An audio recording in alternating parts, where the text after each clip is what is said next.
Hello and a very good evening from Bielefeld ahead of this DFB Pokal quarter-final. And what a story third tier Arminia Bielefeld have penned already. Knocking out Zweite Bundesliga side Hannover and then Bundesliga opposition in the form of Union and Freiburg. Now they have their sights set on Werder Bremen, the 6 times winners of the pot. At the microphone, Derek Ray, here at a sold-out Schuko Arena, as this 26,500 capacity stadium is officially named, better known to locals as the Bielefelder Alm. The Alm being the word for pasture, and this patch of land has played host to Arminia Bielefeld for 99 years. The two sides have met just once before on Pokal duty, and that was part of Bielefeld's remarkable run to the semi-final in season 2014-2015. They were also a Dritte Liga side back then. They dispatched Die Werderaner from the competition, winning 3-1 here at the round of 16 stage. They had beaten Hertha, then of the Bundesliga, on penalties, and then after Bremen they overcame Borussia Mönchengladbach on penalties. Ultimately succumbed in the semi-final to Wolfsburg, but it was a terrific story. And it's usually quite the 12th man for Arminia Bielefeld here. They like to make plenty of noise and generate a hot atmosphere. Werder Bremen are mired in something of a results crisis. It has been a very poor start to 2025. Just 1 win in 8 and alarmingly 3 successive defeats, including a 5-0 thrashing suffered in Freiburg on Friday night. They do pride themselves on having a true Pokal pedigree. Only Bayern have lifted the trophy more frequently.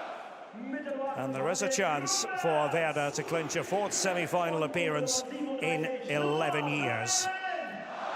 A relatively mild late February night here in Ostwestfalen-Lippe. Very little wind to speak of, but the strong possibility of a tempest out there on the pitch. Bielefeld trying to follow in the immediate footsteps of Saarbrücken, the shock troops last season, another team from the Dritte Liga who made it all the way to the semi-finals, eliminating, amongst others, Bayern, Eintracht Frankfurt and Gladbach.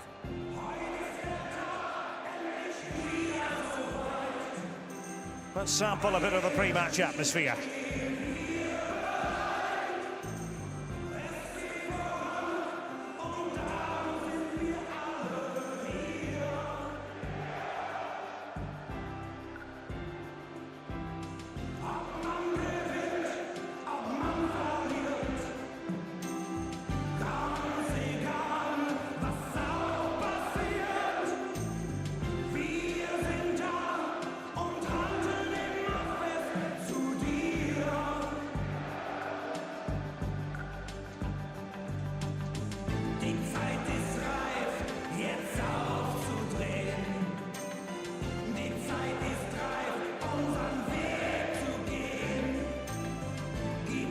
It gives you that goosebumps feeling. Arminia Bielefeld know they can have the division below the Bundesliga and Zweite Liga represented in the last 4 for only the 10th time since the Zweite Liga came into being back in 1974. Werder Bremen hoping this is the game when they finally steady the ship. They've been listing badly.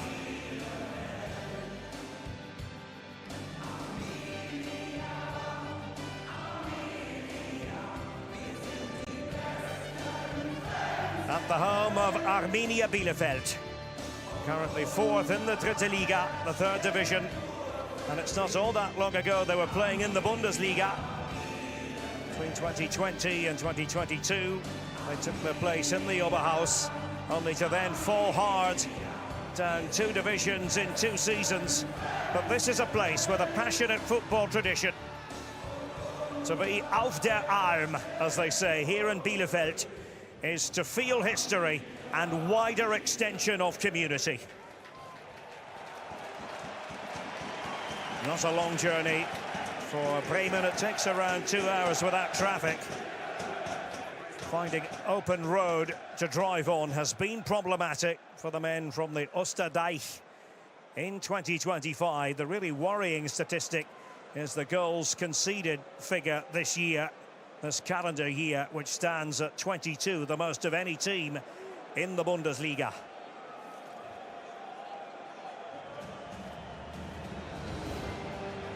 So here they come, the two sets of players. And to use the evocative German expression, Die Hütte brennt, the house is on fire. The Bielefelder Alm packed to the gunnels, and all the pressure on Werder Bremen. A captivating DFB Pokal evening stands before us, and a capacity crowd of 26,500 here in Bielefeld.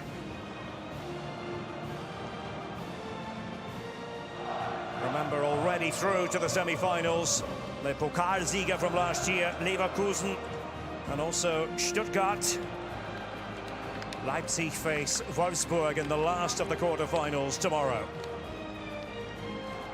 Let's have a look at the Arminia Bielefeld side with Jonas Kersken between the posts. He saved a penalty from Freiburg's Florent Muslia in the last round. Joel Felix won the Danish Cup with Silkeborg last season. Louis Oppi on the left is a danger with his hammer-like left foot. The captain is the American Mael Corbos. Marius Wörl netted a beauty in the second round win over Union. And the referee is Robert Hartmann from Krugzell in the Allgäu. 33rd Pokal match in all. Bielefeld saw him in round one when they beat Hannover 96. And in front of Michael Zetterer for Bremen, captain Marco Friedl is still out injured, so Julian Malatini, who hasn't started any of the last 15 competitive games, plays from the outset in this one. Jens Stay, the top Bundesliga scorer this term with 7 goals, returns to the starting 11. The bad news is Romano Schmid misses the game through illness. New look strike partnership of Andre Silva and Marvin Duksch.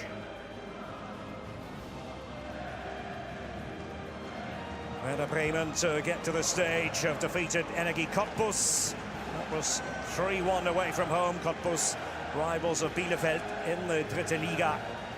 And then a couple of teams from the Zweite Bundesliga, Paderborn and Darmstadt. But Bielefeld in the spotlight. And they have written the romantic story of all romantic stories in this season's DFB Pokal. Marvin Duksch hasn't been in the best of form. With that in mind, was left out of the starting 11 in Freiburg. It was just a wretched night for Werder Bremen. They know they've got to improve in pretty much every department, and you have to be up for the fight when you're here at the Bielefelder Alm. Ole Werner, the coach of Werder Bremen, was talking about that in the build-up to the game. Have to take on Arminia Bielefeld and the crowd, but Bremen are well represented. More than 3,000 in the Gästeblock. They should have the technical quality advantage. We'll see if that counts.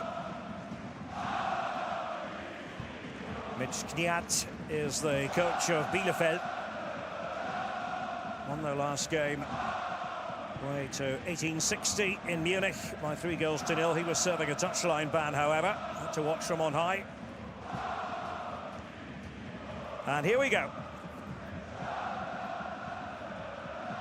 Arminia Bielefeld, the underdogs, have taken a bite out of Hannover, Union and Freiburg. Now they have their eyes on Werder Bremen, with a semi-final place in the DFB Pokal up for grabs. Mitchell Weiser for Bremen to take the throw. Andre Silva is playing up front in the starting 11 for the second game running. Jens Stay Had a minor injury recently, a thigh problem, but he's in there from the beginning, and the flick there by Stay didn't quite come off. And Anthony Jung, very much a mainstay for Ole Werner. Interesting that Julian Malatini has been given the nod as part of the back three. Marco Friedl still out, and there's a big difference when you look at results with Friedl in the lineup and without Friedl. Needless to say, they fare a lot better when they have their captain dominating at the back, away there by the aforementioned Malatini. Mitchell Weiser, there is Malatini. Maybe just thought about giving Setara a touch. Trying to click into an attacking gear. They had the possession edge against Freiburg. It didn't really matter in the end. Freiburg were happy to play a bit of a waiting game against Werder Bremen. Say to their opponents, yeah, you can have the ball. With a direct approach, they used set plays to good effect.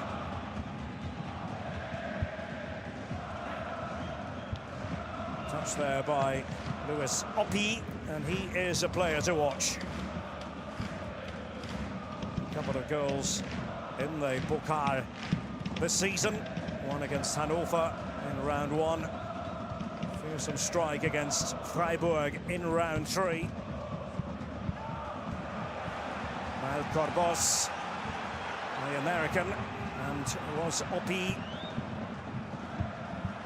Niklas Stark initially tidying up, but Weiser got himself into trouble there against Oppi. Vorel and Oppi working in tandem. Useful ball, dangerous one. And it was Jung who smuggled it away. Niklas Stark having to be the defensive chief in the absence of Marco Friedl for die Werderaner. And the whistle is sounded there by Robert Hartmann, the referee.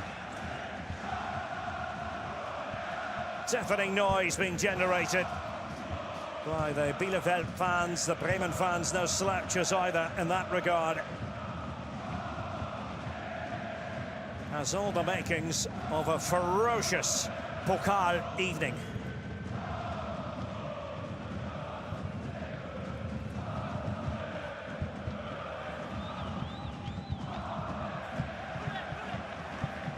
Fielding it there was Mitch Kniat. And Oppi to take this one. Used to be on the books of Hannover. Mentioned that he scored against his old club during the cup run, the marvellous cup run put together by Arminia Bielefeld this season. We have Leon Schneider as one of the players up the back. 24-year-old.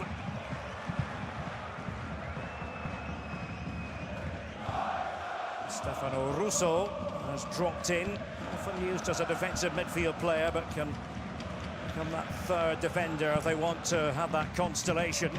Schneider next to him. Christopher Lannert is the right back, and here's Joel Felix, the Dane, winner of the Danish Cup with Silkeborg last season.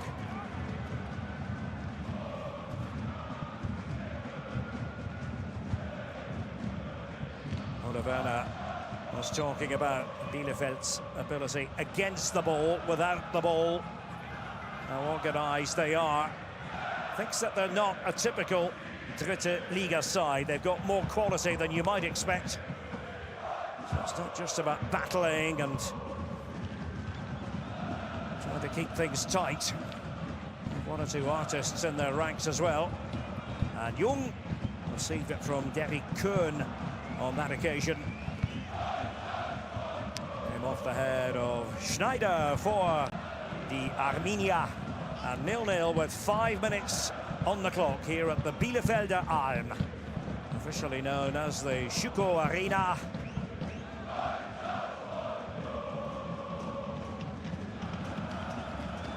When anyone talks about the Alm, German football, well, you know exactly what they're referring to.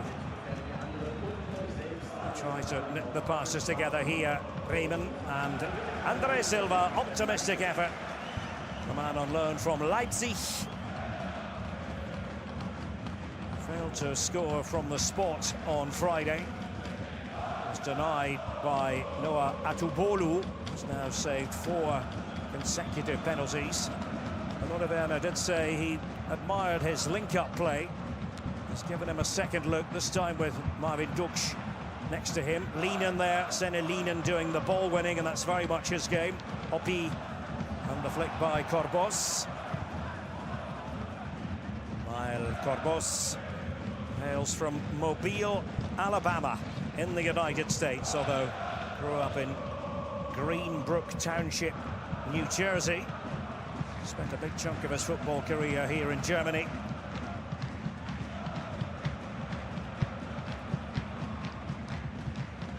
Now we're at one of the thumping hearts of German football here in Bielefeld.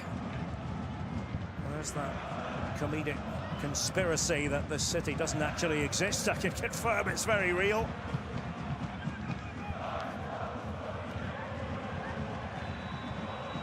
Almost 350,000 residents.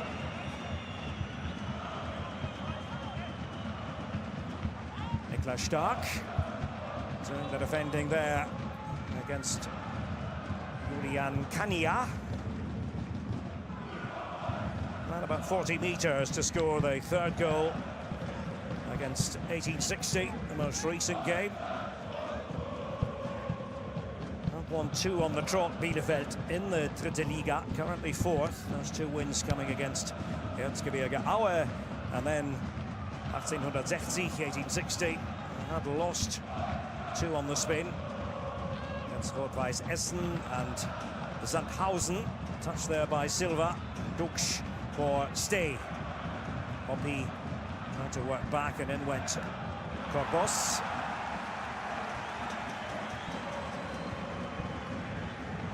No-nonsense sort of figure back there, Louis Oppi.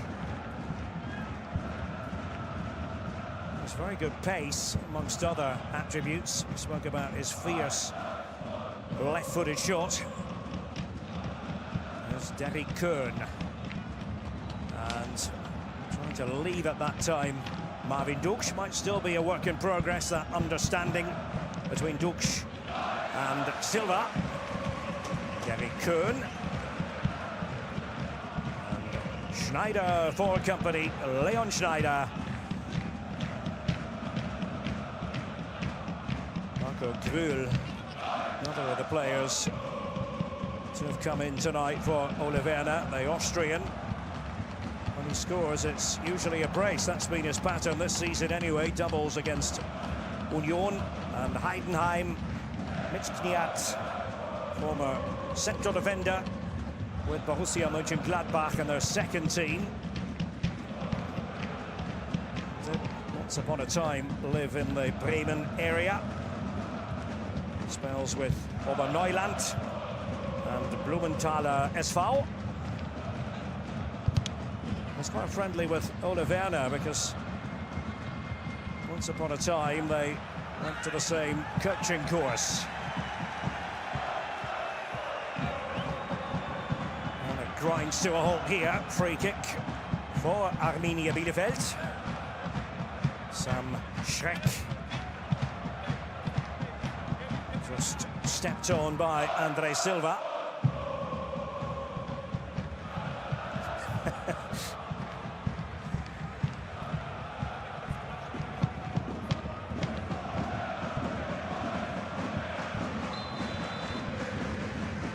So Russo is going to take this.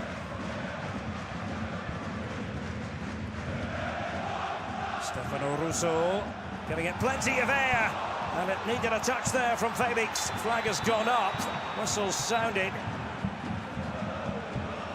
but there was noticeable hesitancy from Werder Bremen. So it's played in by Russo, and Felix was the man who reached out in a bid to nod it on. Eduard Beitinger And the flag raised on the far side.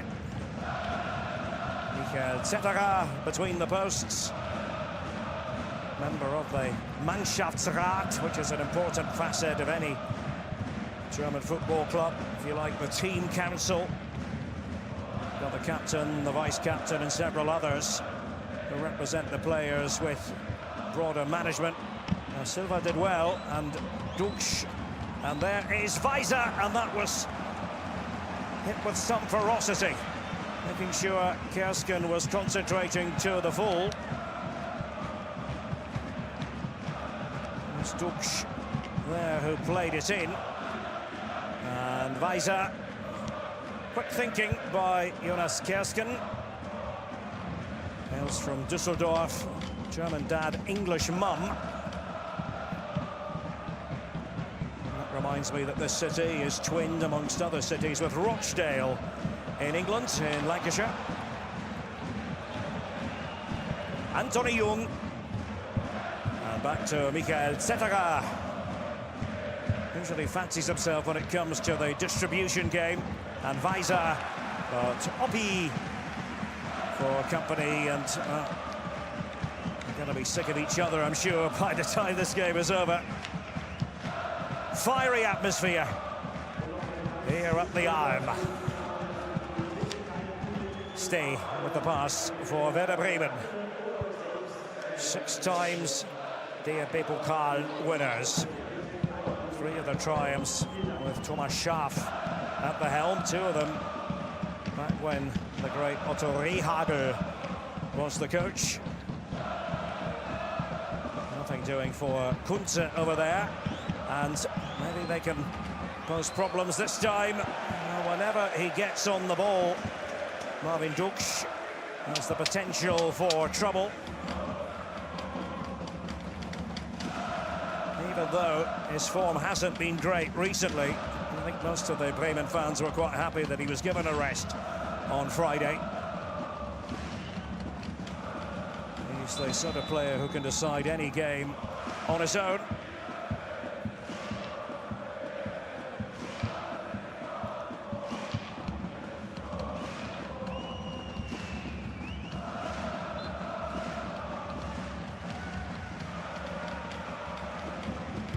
Forward by Jonas Kersken. Joined in 2023, initially on loan from Borussia Mönchengladbach. Here is Grühl. They'll all muck in defensively. That was Lannert that time. Comes from Munich. This one's part of the Bayern youth setup. Worked under Mitch Kniat at SC Verl. That was Mitch Kniat's previous station. Just didn't quite work out for Dux. Seemed to come off his back as much as anything else. Korbos goes in there again. Felix.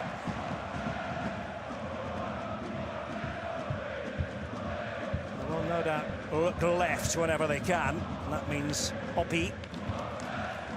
And it comes off Mitchell Weiser last of all. And a throw-in, which Oppi was responsible for. Korbos going after it. He's named captain of Arminia Bielefeld after the retirement of Fabian Klos, who is here tonight. He's played back there by Kania initially, and he has it again here. Julian Kania, but nothing doing. This is very much Mitchell Weiser's game. Andre Silva. As the defenders all chase back here for Bielefeld. Andre Silva. And it's a spinning ball in the general direction there of Mitchell Weiser.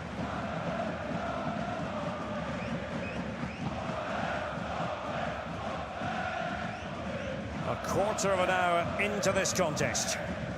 DFB Pokal quarter-final.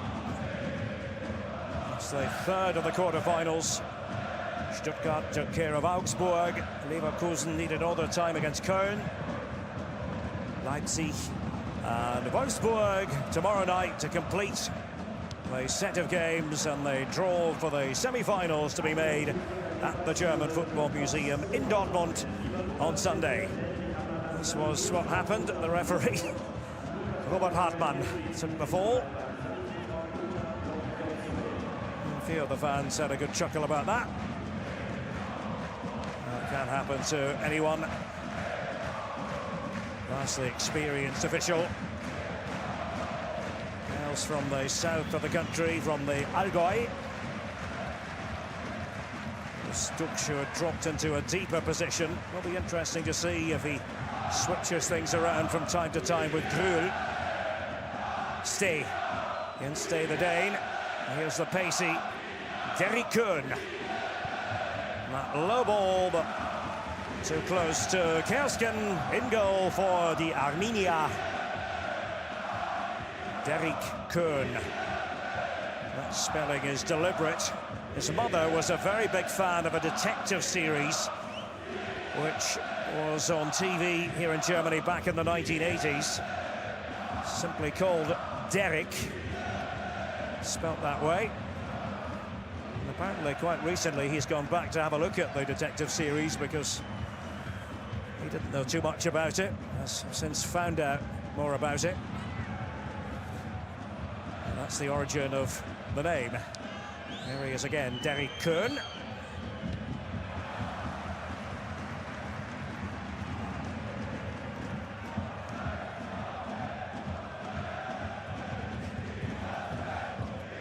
Anthony Jung for the Werderaner. You see the ball has been bobbling around a bit at times. Well, coming out of what has been a pretty cold spell weather-wise. It's warmed up around Germany these last few days, mercifully. The forecast is for it to remain on the mild side, with March approaching. Corbos. Mentioned hails from the USA, but French-born parents. His first German stop was in Duisburg. Had a spell at Wattenscheid. Went to the Netherlands to play for Go Ahead Eagles. Returned then here to Germany to be with Werder. And hence the alliance with Mitch Kniat. Now Oppi trying to control it instantly, but Weiser, Mitchell Weiser doing the defending. Mitchell Weiser, whose dad Patrick was also a professional player with Köln and with Wolfsburg. There was Oppi. Struggled a bit to keep his balance, but was of a mind to carry on. Everything to be decided on the night by means of extra time and penalties if necessary. And tried to spring into attacking action just then. Werder Bremen, Duksch and company.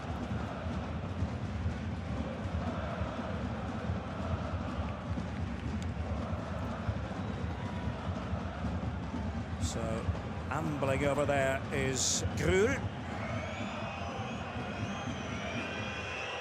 See if they fancy the short corner. Werder Bremen.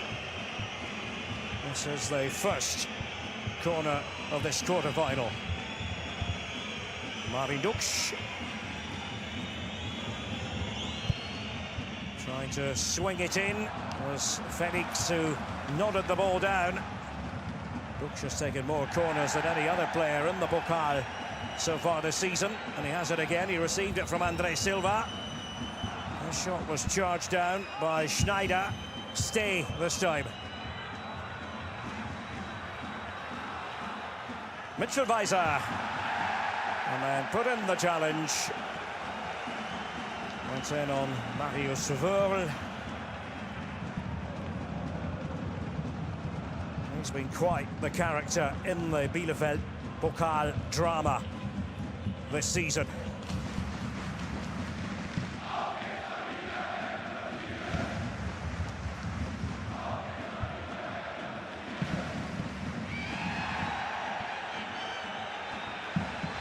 is going to be a free kick with Werder on the ground.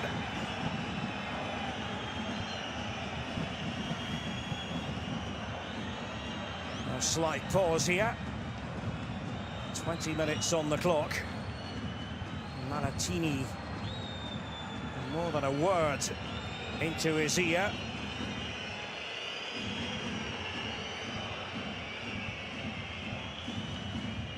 Wasn't holding back, was he? Julian Malatini, and needless to say, the Bielefeld fans have their own views on that particular subject.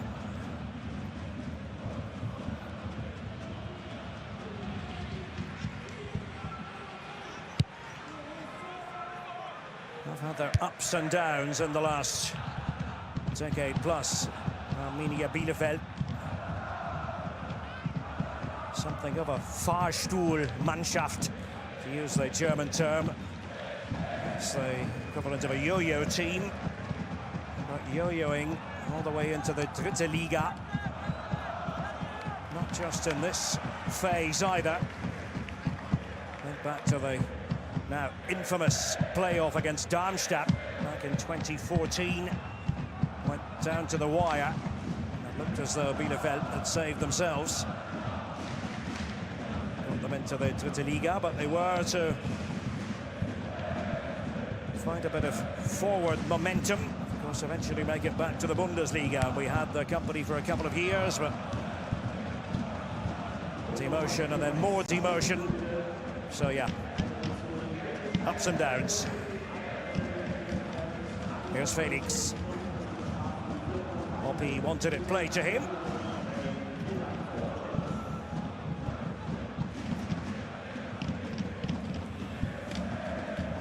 With Felix and Kersken.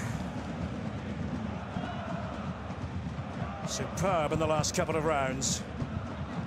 Jonas Kersken foiling Union and Freiburg. Penalty save and the follow-up save against Freiburg's Florian Muslia in that game. Freiburg, who thumped Werder Bremen as recently as Friday night. Was carefully crafted.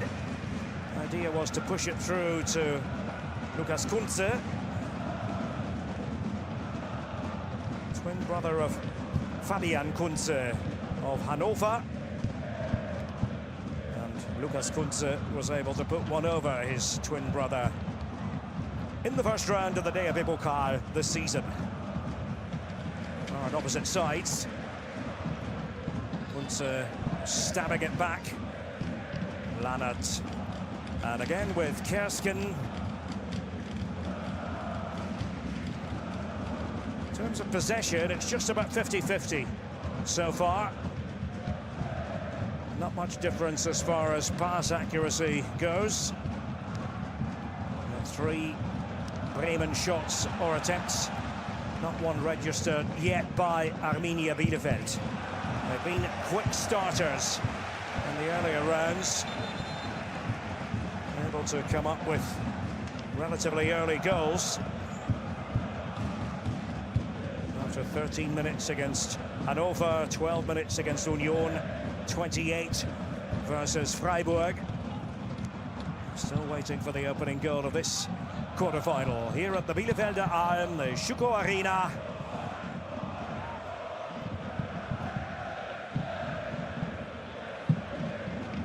Andre Silva has drifted left. Lannert just trying to hold his ground. It was Lienen's pass. Senne Lienen, the Belgian, obviously with Union Saint-Gilloise. And that is going to go Bielefeld's way.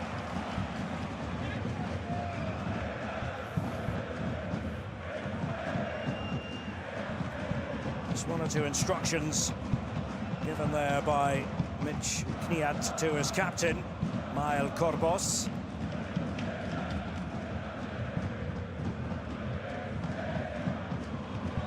Just 6 short of 50 appearances for Arminia Bielefeld.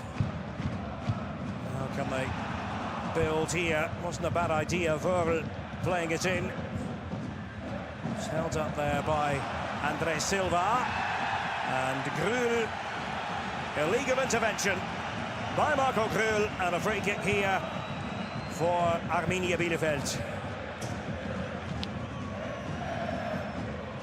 That was the initial attempt to win it by Schneider, and then Rousseau taking the fall, and they're kicking every ball mentally anyway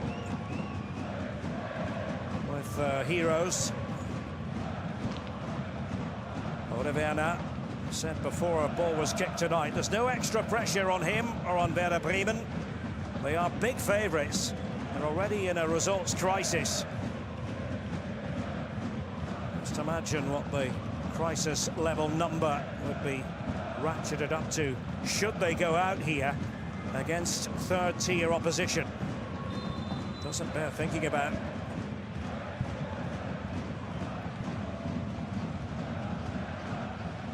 Rousseau at the controls again.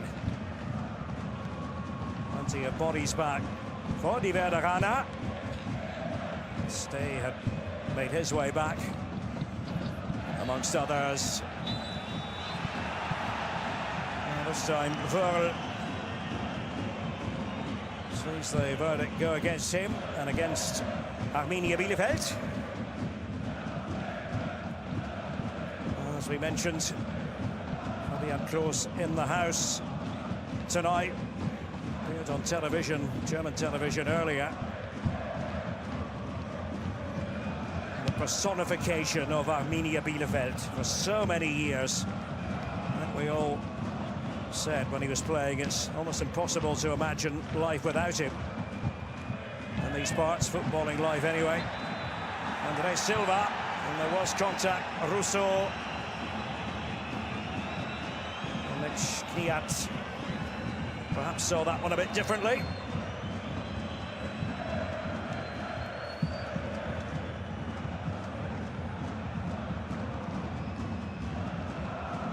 Dux just looking over towards the bench as that was going on.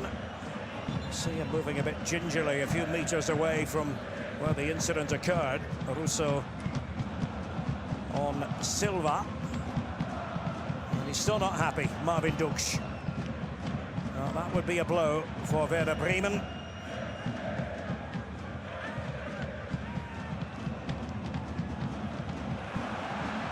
A botched free kick there. Corbos, meanwhile, with Grul storming towards him. Silva and Grul. Now Derek Kuhn for Werder Bremen, but it comes off Christopher Lannert. And goes behind for the corner.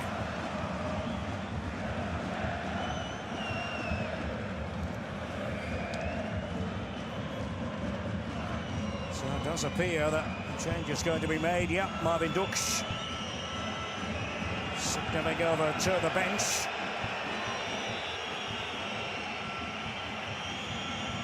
Justin Jinma started the Friday night game. Dux was already going off, but hitting the deck there, and it will be Jinma to take the place of Dux. Different sort of striker, Justin Jinma. He's been troubled recently by an ankle problem, and Dux knew it pretty much straight away. So often the catalyst for Werder Bremen. But his Pokal evening is over here in Bielefeld. And on comes Justin Jinma. Dux having something to say there. And he didn't like the treatment he was getting from the Südtribüne, the loudest part of the Alm. So in the absence of Dux, it's going to be Grul.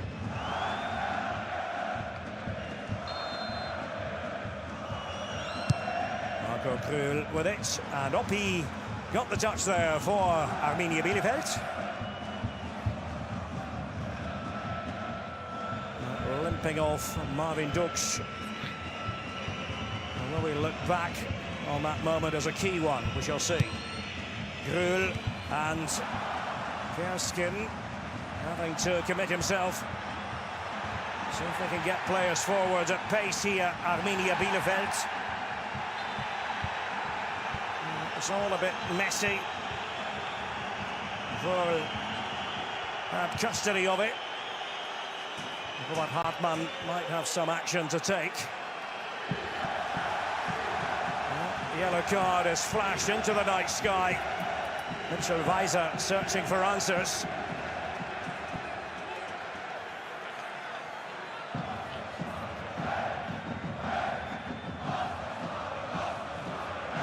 Well, he got a swift answer, really. He was just trying to hold on. Leanen was the player who put in the challenge. Weiser cautioned, and now here come Bielefeld.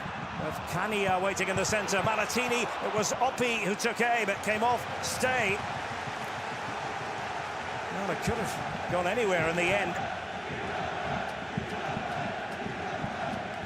Kuhn didn't quite anticipate what was happening around him. That was Oppi, and Stay. You might say to the rescue, because who knows if that had a chance of going in.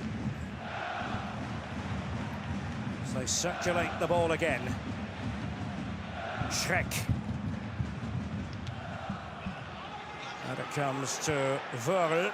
Disguised it nicely. Rousseau. That flighted ball in. And Stay with the concession of a corner. Meanwhile, Marvin Duksch looks on from the bench. Having been substituted, that's what he didn't like. No, I can't blame him.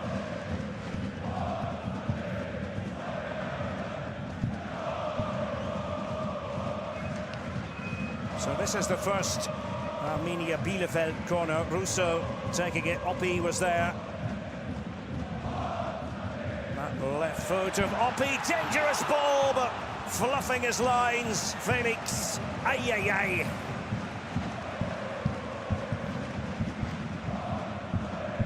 Just trying to contort his body. And that's what Oppi can do. There was a suspicion of offside. Looked as though it was off the shoulder, yeah. Not off the head. Oh, they were all willing it in. 0-0. 33 minutes on the clock here at the Schüco Arena in Bielefeld. Schreck went in for it. Kuhn to get it back there for Werder Bremen. And Lannert putting in the challenge. Jinma favouring that side as well.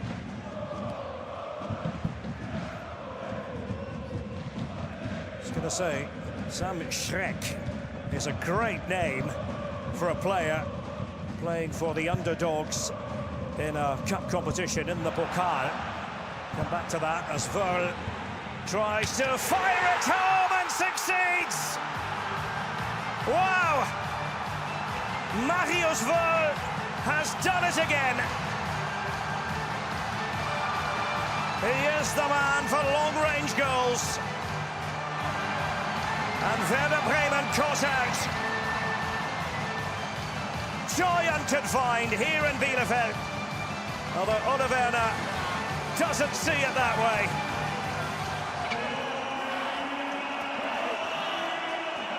Is it going to be another Pokal shock? There was the pressure applied by Werder from outside the area. That is his speciality. And Malatini discomfited, the man who hasn't started in any of the last 15 official games. Marius Werder. And in off the post. Setara couldn't stop it. And are Bielefeld going to do it again? Are they going to knock out another Bundesliga side and make it through to the semi-finals?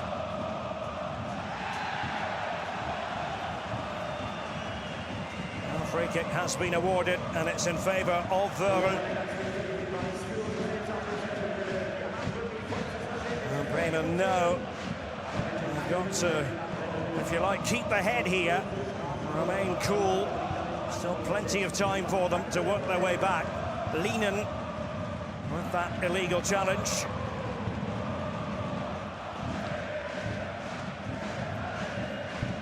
I mentioned Schreck earlier, Sam Schreck, that's his last name, but we talk a lot about Pokal Schreck here in Germany. Basically an underdog that can put the frighteners on the bigger clubs. That's what's happening here in Bielefeld. And it comes this time, and Russo has the utmost confidence that he can bang them in from a long way out as well. How good was that hit? And Setterer with a wonderfully acrobatic piece of goalkeeping. So credit there to both parties.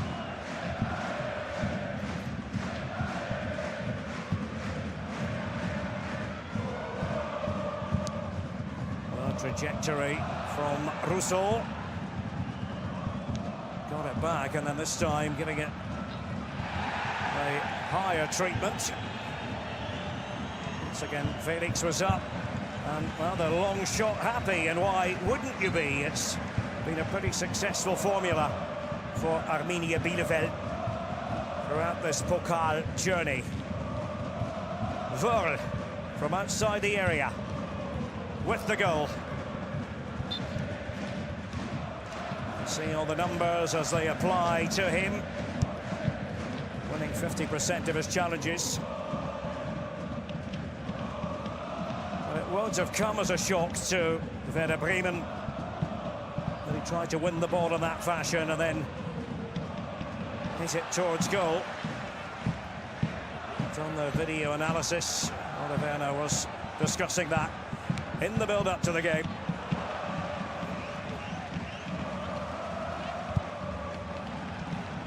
So Kersken all the way up, that time towards Kania. Was at Nuremberg last season, and Stay was forceful, overly forceful in the end.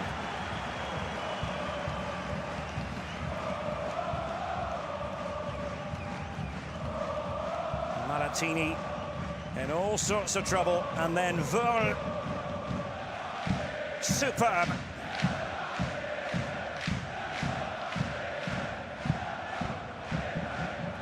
Youngest player out there on the pitch.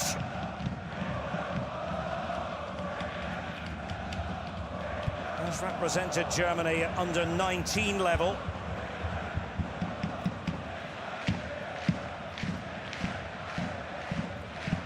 And he's had a direct involvement in 5 of Bielefeld's 8 Pokal goals this season. It's not bad going, is it?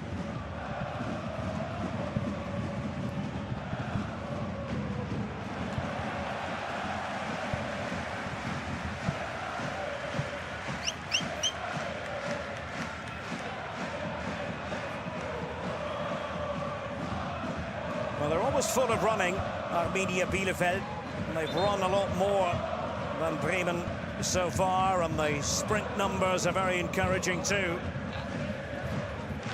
Actually, if you want to go game by game,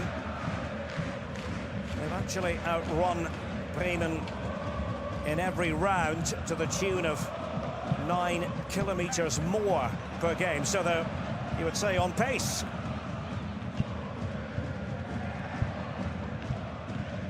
Bremen not known for particularly being a team near the top of the running statistics in the Bundesliga, the ground-covered statistics. Here's Niklas Stark. Pace is usually one of his biggest attributes, but another pass there, not what Bremen wanted.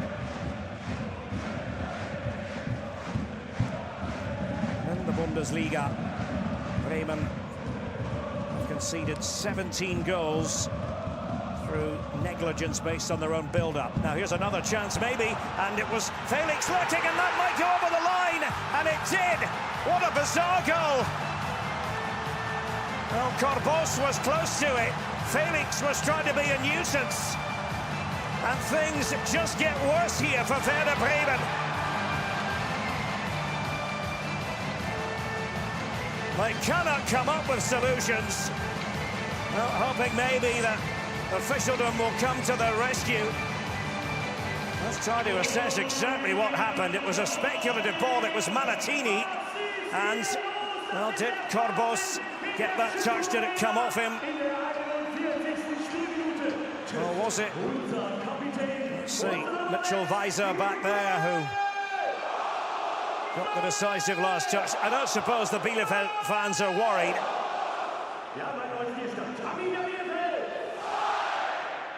Just a real oddity of a goal. Corbos was reaching for it, did have the arm away from his body. It's difficult to ascertain whether it was the hand or the arm. No, don't think it did touch the hand or the arm, and it's 2-0.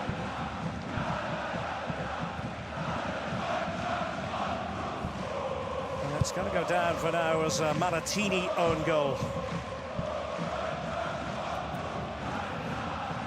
Bremen at 6s and 7s.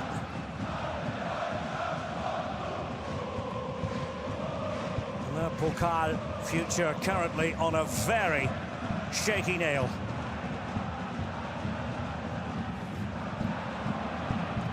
Corbos, and it was Schreck. Couldn't quite take charge of the situation there. Now, Derek Kuhn. Lammert did the ball winning. Still full of energy here, Arminia Bielefeld, but Kuhn managed to retrieve there for the Werderaner.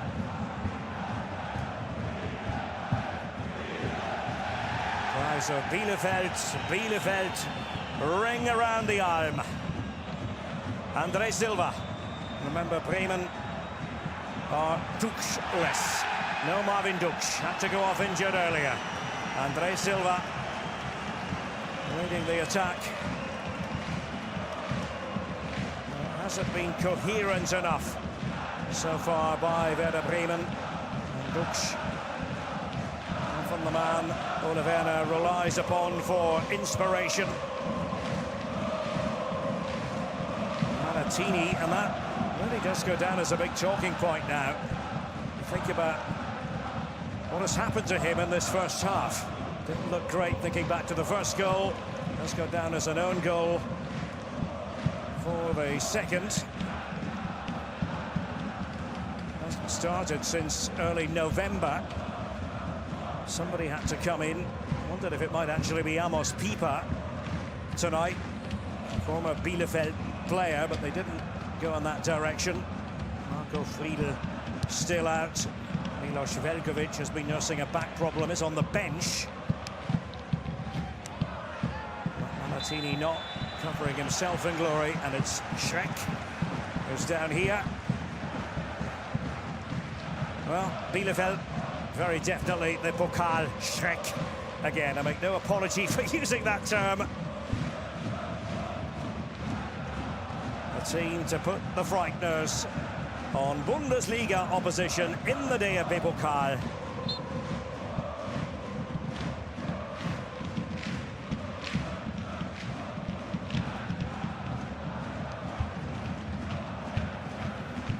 Smothered on by Oppi for Bielefeld. He's looking to make the connection with Kania.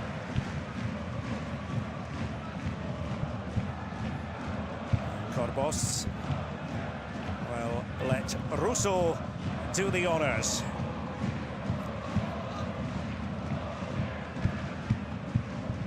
The first 3 rounds, Bremen conceded just 1 goal, but 2 in this first half already.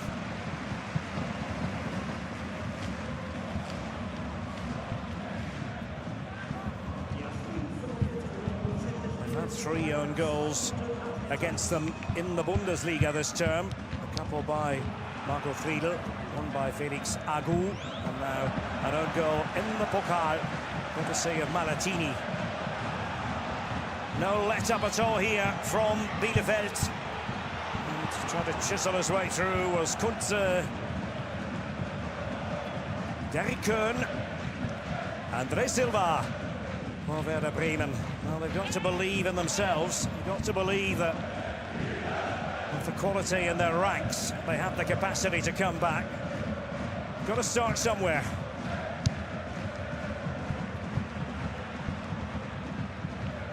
Never easy playing in this Hexenkessel, this cauldron that is the Bielefelder Alm.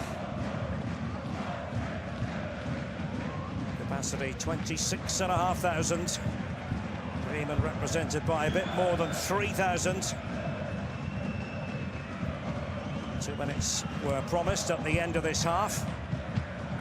And Jinma hasn't been able to make much of an impact since coming on. Can he force a mistake? Well, that was the idea, but Russo, who's been just about everywhere, succeeded in working his way back.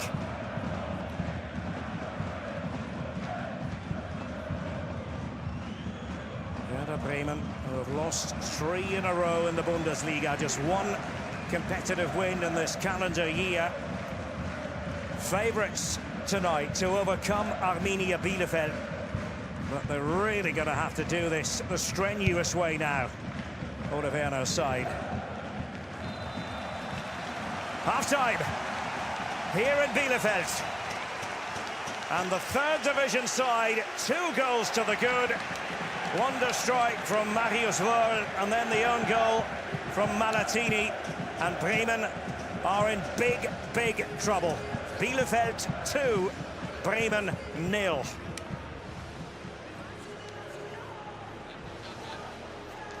And Bremen having to go without Marvin Duksch, who went off injured earlier. So what can they pull out of the fire in the second half? The truth of the matter is Jonas Kersken in goal for the Arminia hasn't had an awful lot to worry him. And actually the shots count is in favour of Bielefeld, 5-4.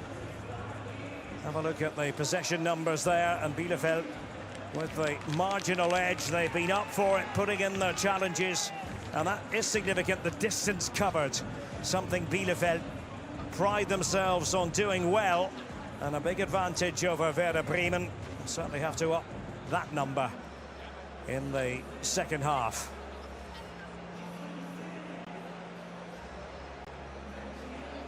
The view from on high here at the Alm, and glum faces galore in the Bremen block.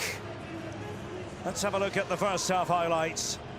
This DFB Pokal quarter-final meeting of Arminia Bielefeld and SV Werder Bremen, the third tier against the top tier. And Arminia Bielefeld having knocked out Bundesliga opposition in the last 2 rounds. Gunning for Bremen, that was the first goal, scored by Marius Wörl. Mistake by Malatini, got caught and tried to cover up, couldn't do so. And I think the phrase egg on his face applies there. Delight for the Bielefeld fans here against Bremen. And then this was a really odd goal. Spinning ball, Malatini, was it over the line? Off Malatini, apparently so. There's Corbos up there trying to make absolutely sure. Weiser looking to do the defending. And all the while, Marvin Duksch was a spectator, having gone off. And Bremen, no, it is an uphill climb. Without him, it's an uphill climb, given the scoreline here in Ostwestfalen-Lippe.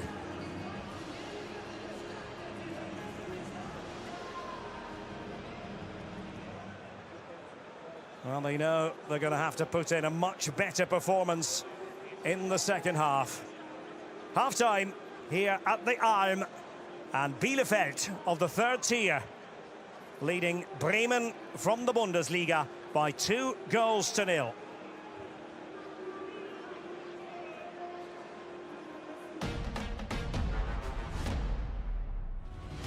Welcome to the final of the DFB Cup in Berlin. This is where dreams come true. The setting could not be any grander. The Olympia Stadion, full of history. What a hammer! Rain of golden confetti showers the victors.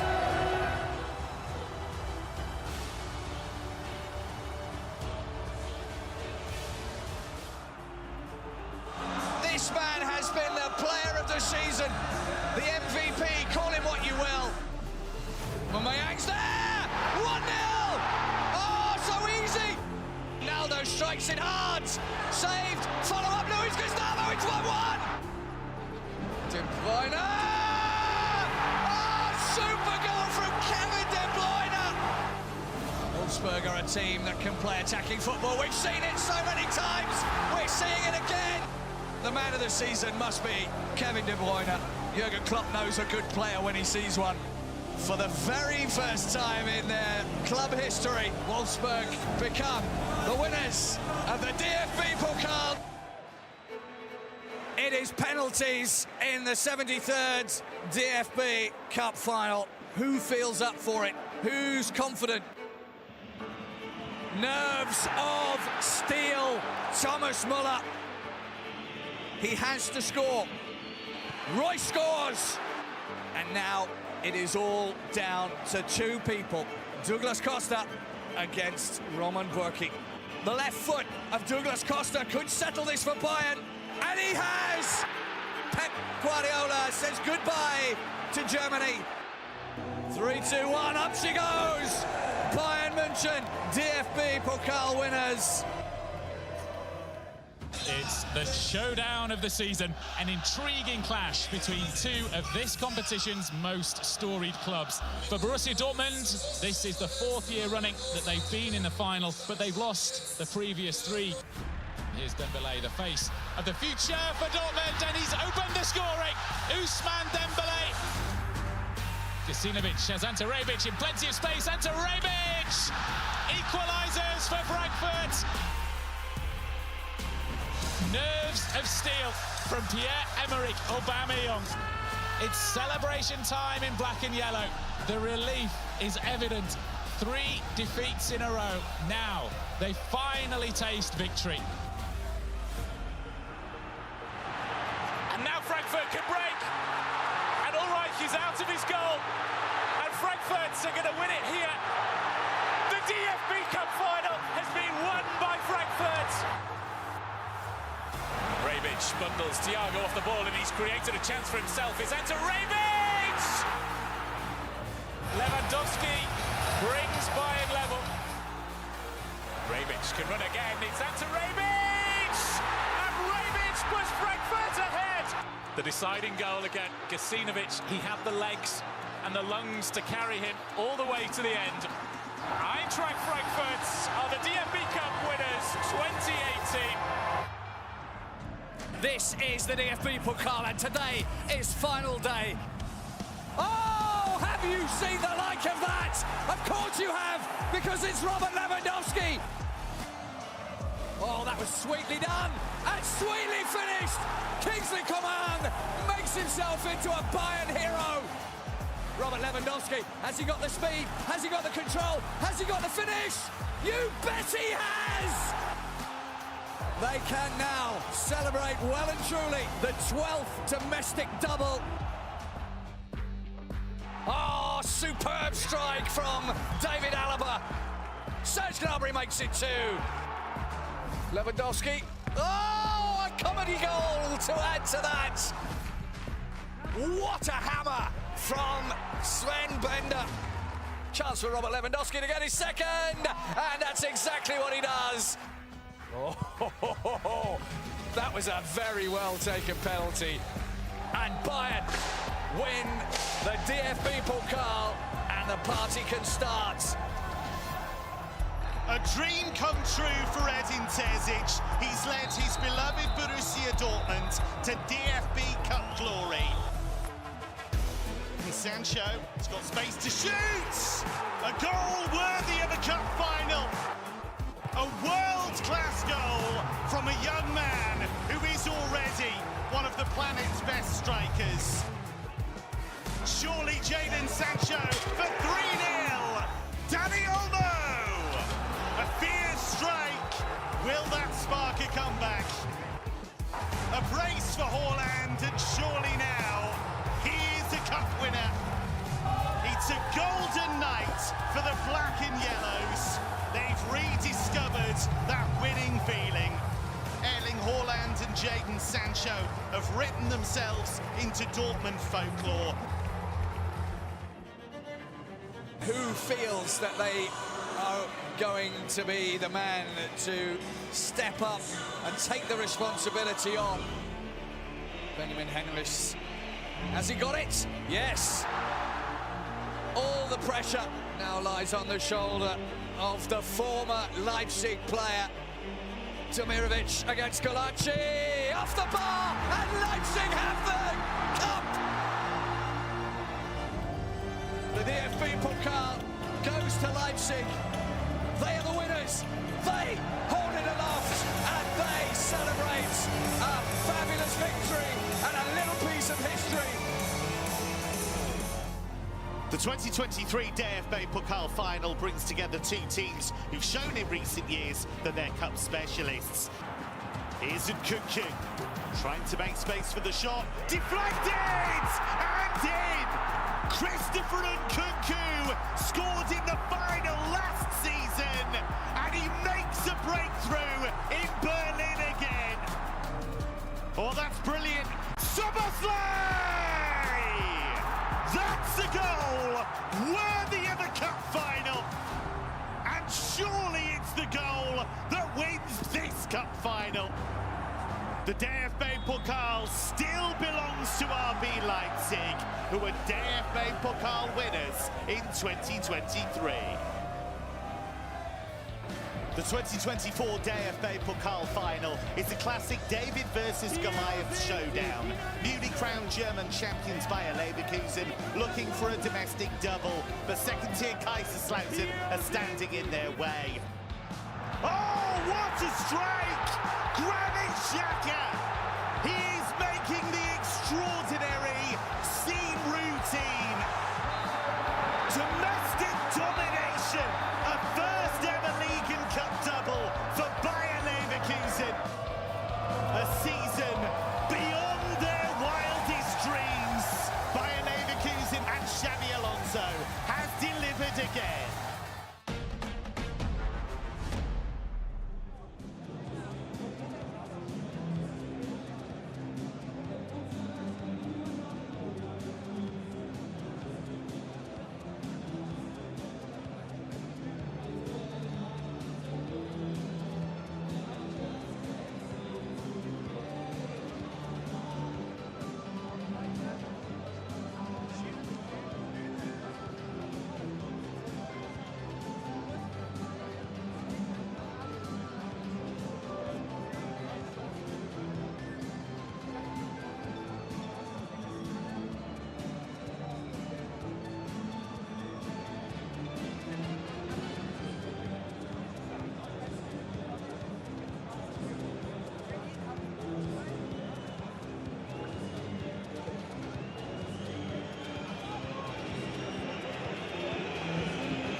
Action stations for Werder Bremen. You're looking at Oliver Buck, who's going to come on, getting his instructions there from Ole Werner Berkeley, Scotland international. And it looks as though Leonardo Bittencourt will make an appearance as well. Bremen really have to pull out all the stops. And the DFB Pokal, last time they came back from a 2-goal deficit way back in 1980, more than 44 years ago. That was against Hannover. We're 2-0 down. Ended up finishing 5-5 after extra time. Actually went to a replay and they got through on the replay. Had replays back then, not anymore. Julian Malatini, first half nightmare for him. At fault for the first goal, and then his own goal to add to Bremen's considerable woes.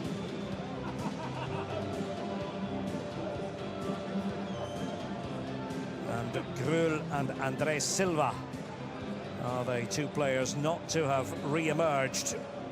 For the Werder, they're all waiting patiently for Arminia Bielefeld. Such a big night at this atmospheric stadium. And Arminia Bielefeld rather fond of these 2-0 half-time leads in the DFB Pokal. It was the case in round 1 against Hannover, also round 3 against Freiburg. Are they going to eliminate Werder Bremen, who have such a proud Pokal tradition, 6 times winners? Only Bayern have lifted the pot more often than have Werder Bremen.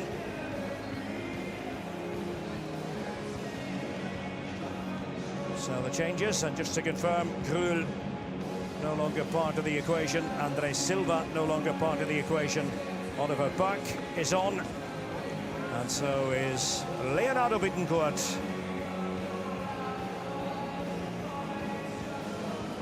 Just to repeat one of the statistics we brought you earlier, Bielefeld have managed to run more than 4 kilometres more than Werder Bremen.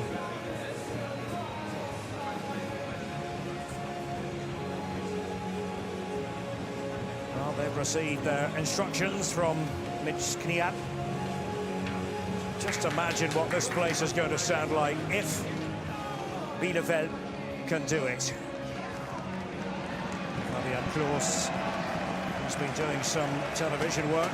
He's talking it over with Patrick Wasserzieher, one of the moderators, presenters on German TV here.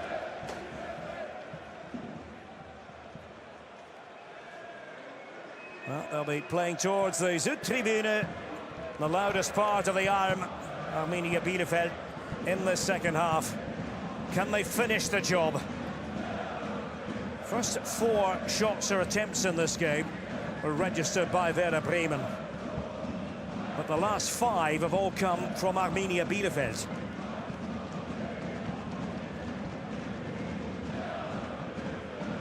Burke is the man for late goals. Don't want to be leaving it late here, Bremen.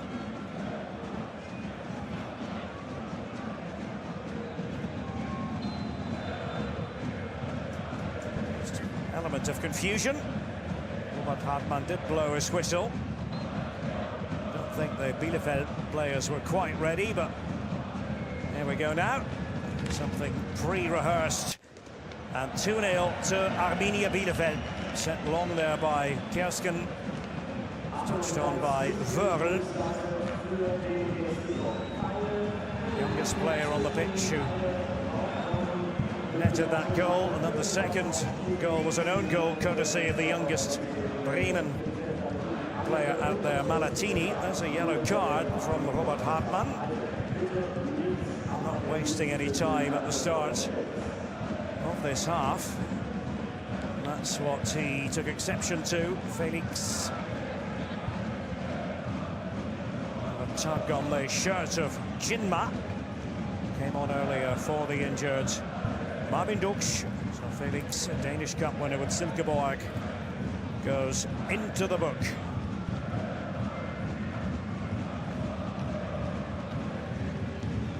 Now they've brought on Bittencourt and Burke. See if they can make an impact as the free kick comes in, and just narrowly wide. And it was Burke rising into the heavens. Just wrong side of the post. Oliver Burke. I mentioned late goals. He's had goals as a substitute this season against Kiel. That was a late winner. And also against Leipzig, one of his former clubs.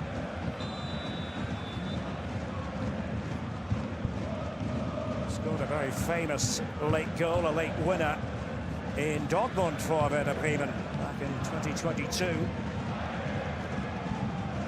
came from 2-0 down to win 3-2, so maybe there's a bit of an omen there. As Kern goes in for it and came up with the ball. It was a great defending. Burke to win it back. It was Lannert who was under pressure just prior to that for Arminia Bielefeld. But they have shown that they very definitely have the stomach for the fight, and this was always going to be a Pokal fight on this Tuesday evening. Werder's side now having to scrap their way into the semi-finals. It's a very difficult assignment. But now it opens up for Jinma, and trying to get into position, but that's great goalkeeping by Kerskin to deny him.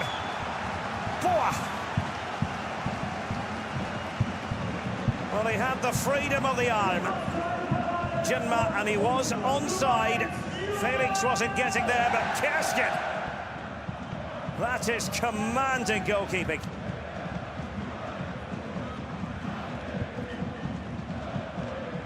Kern with a high header. Stayed in the air.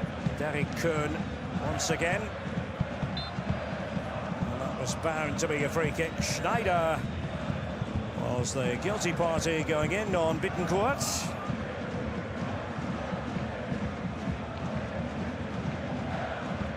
Herculean task facing Werder Bremen. It is a huge story being written. When the draw was made, there were so many who thought, this is the game, this is the one. That's all the Pokal ingredients you would look for. Given how well Bielefeld have acquitted themselves in the Pokal this season. Dritte Liga side or not. Bremen have been wobbling in recent weeks. And the wobbles continue tonight. Jenste, Bremen need a goal, and quickly. And Burke was there, but it did touch the ball, but it wasn't convincing contact. And Stark now. They do look a lot more purposeful, it must be said, Werder Bremen. Early evidence in the second half up to this point. Jinma there, and Kerskin. Look at the celebration that followed. He's trying to go around Jonas Kerskin. Mentioned that his mother hails from England. 2 years ago there were inquiries about him by the English FA and the Scottish FA. Wondering if he might be eligible to represent England or Scotland. This one, he was a promising goalkeeper coming through the football ranks. Oppi, the so one for Lewis Oppi.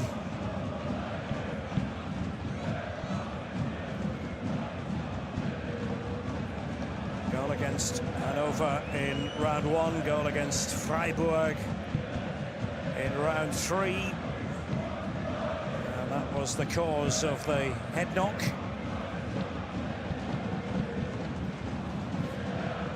This was the run made by Jinma. You would normally back him under those circumstances, but Kerskin, to the delight of the fans here at the Arm, the Bielefeld supporters. And for those of you who are maybe getting a taste of the Bielefelder Arm for the first time, you're discovering just what the stadium is all about and why we put it on such a pedestal.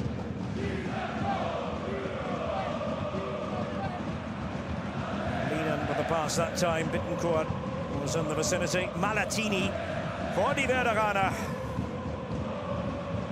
Korbos and Oppi's pass is up in the general direction there of Kania.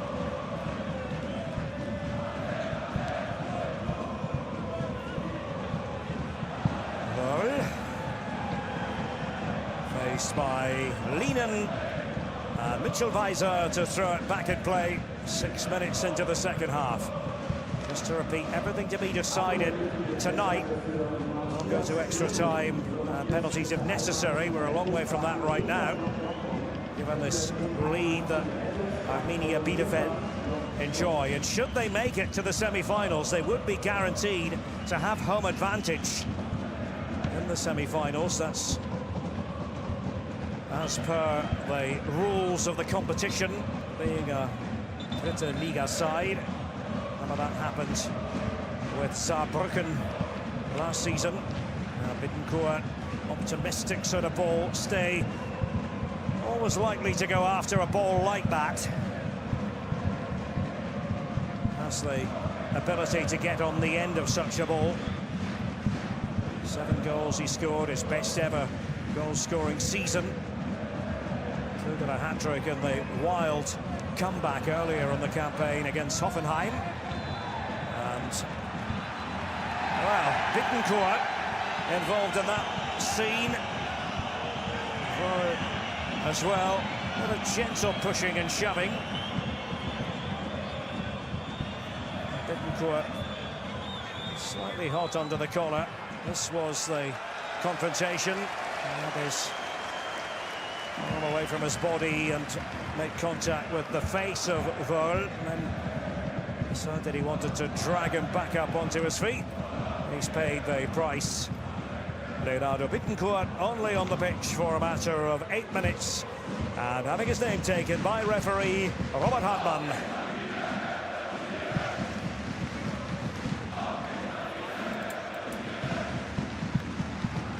Going to be a change. Robert Uldrikis will come on, the Latvian international. Just joined last month. He's playing in the Netherlands for Cambuur. Oppi running out of green space here at the arm.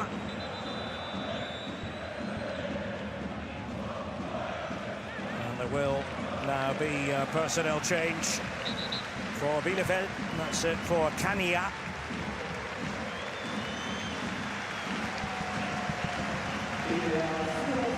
So he makes his way off. I greatly appreciate the effort he's put into the game. Player who looked as though he was bound for Dynamo Dresden last summer. Still made his way here to Bielefeld, and on comes the newcomer, the winter signing, Uldrikis.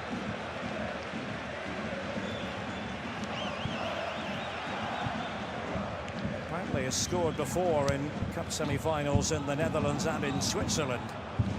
I was talking about that before this game.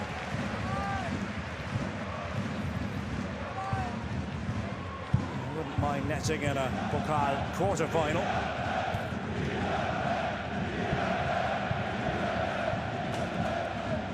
So forward targeted kicking there by Kersken.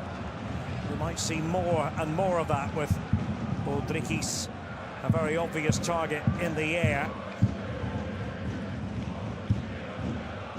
Almost 2 meters tall, but that wasn't a very good touch. And Bittencourt, and that was fine play, and Oliver Burke is in! Dispatches it! Oliver Burke! Another goal as a substitute for Werder Bremen.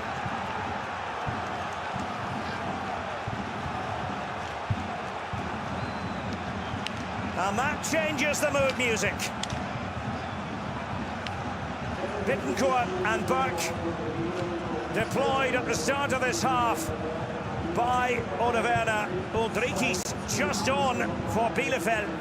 And it really was a terrible touch. Bittencourt for Burke, who said thank you very much.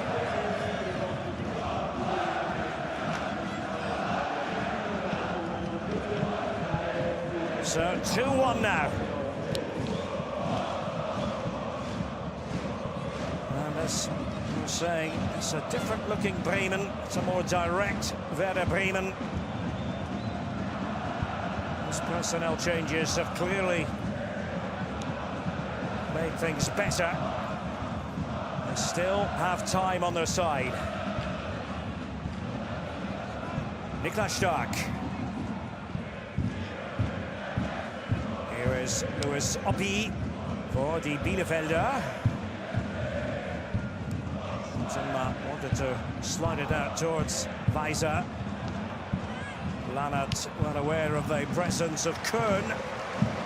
Hooked it away there, Christopher Lannert.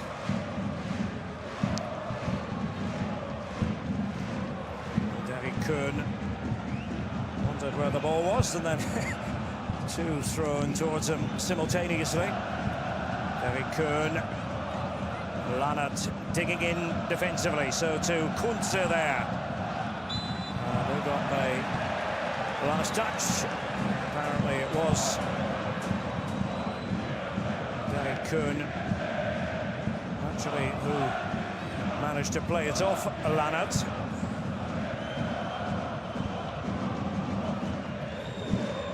Bittencourt, architect of that Burke goal, in position to take it. No, Dukes, of course, it's been that way for a while. Oppi, and the counter-attack is on here for Arminia Bielefeld with Werder.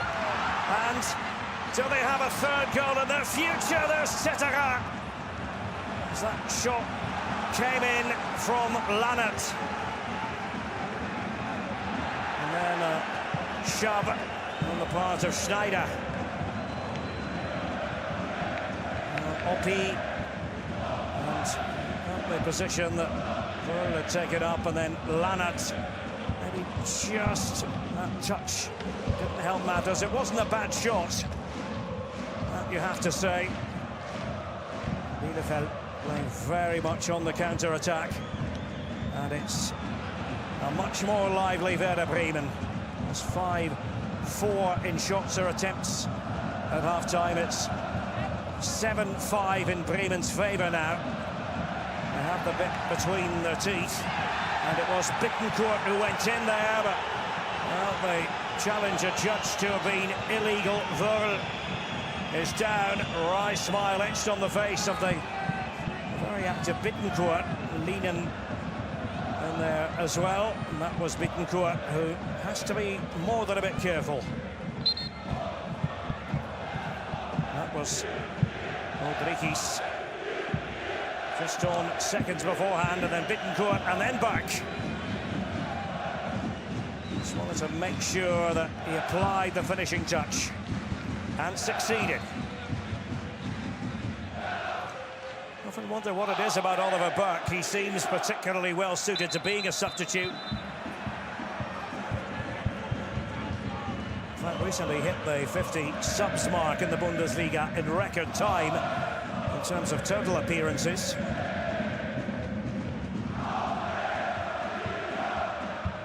Mitch Kniat looking on. Ole Werner, the Werder Bremen coach. Well, we said earlier, they had to start somewhere. They have their first goal. Still 30 minutes to play in the second half. He's looking to bring it down. Leanen doing his job. It's away by Rousseau up towards Corbos. And Derek Kuhn.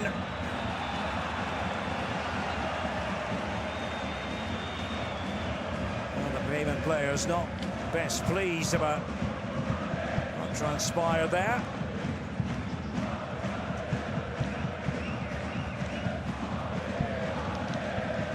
Going in again. Stay was there as well.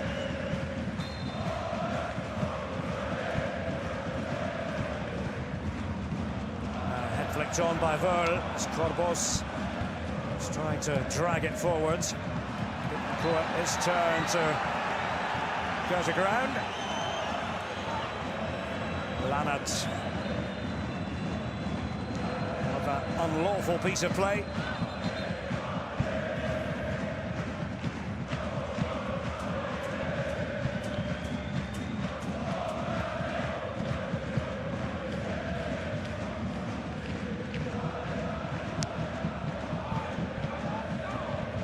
Jinma was up there, waiting for it to bounce. Buck in the thick of things. So too Bittencourt. Lannert was there, and on the volley, Jinma.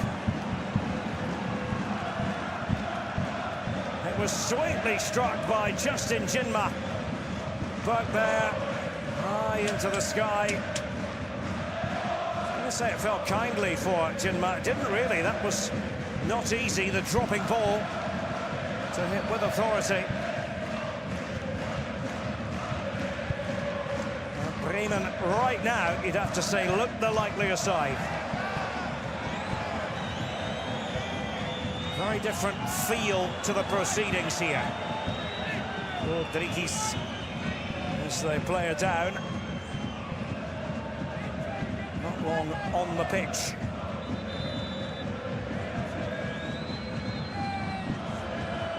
It's going back to Oliver Burke. All 5 of his competitive goals for Bremen have been as a substitute. That's what happened to Robert Rodriguez. It's 55 caps for Latvia.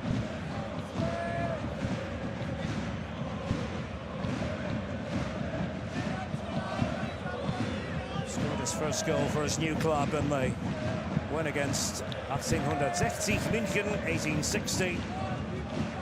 Game played on Friday on the Grünwalder Straße.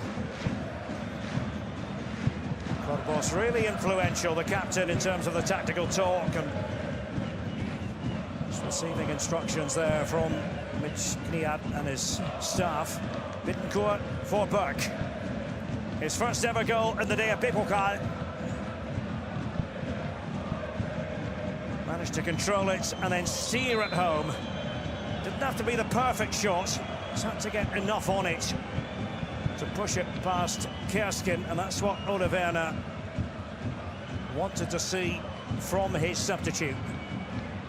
And Bittencourt, the other substitute, the player who carved out the chance. Well, Rodriguez might have to go off here.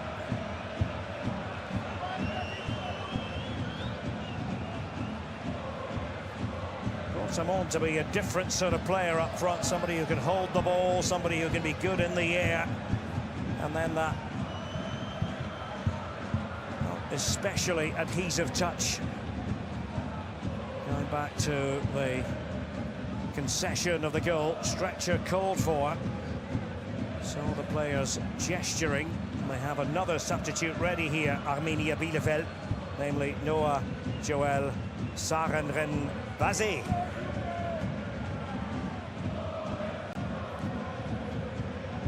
It does look as though it's going to be 2 in 1 fell swoop here for the Arminia. Deciding to make a couple of changes at this juncture.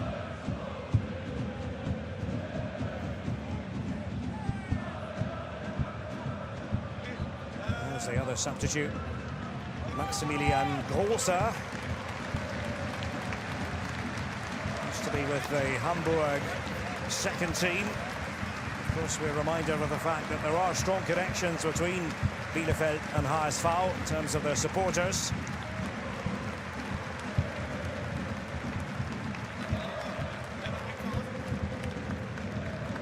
So Sarenren-Bazé and Grosser to come on. Kunze is the other player to make his way off for Bielefeld. And a sad sight. Rodriguez being stretchered off, but warm applause here at the Alm.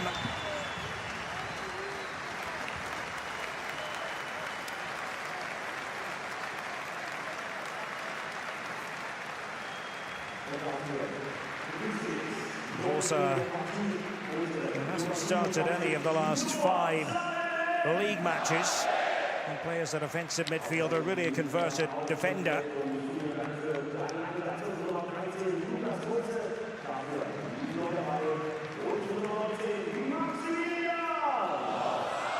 So the name Grosser is shouted out by the Bielefeld fans. And certainly our sympathy is with Robert Rodriguez.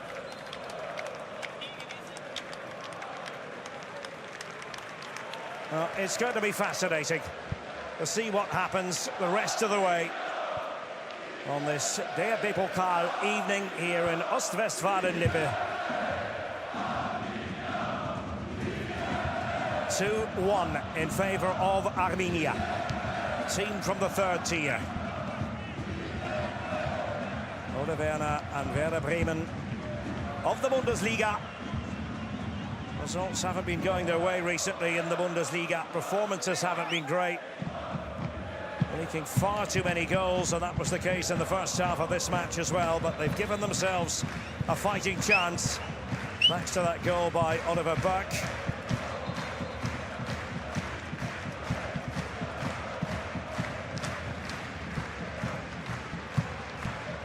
Comebacks have been a feature of Bremen's play this season. There was that wild one against Hoffenheim, match day 5, and also recently against Borussia Dortmund. They were 2-0 down. Got that back to 2-2. The challenge was put in, and it wasn't a good one. Schreck on the receiving end from Malatini, who was duly cautioned. Julian Malatini decided to go in for it. And the timing really has to be spectacularly good under those circumstances. In the event it wasn't. So Schreck, the player who won the free kick. Oliveira next to Patrick Kohlmann, his assistant.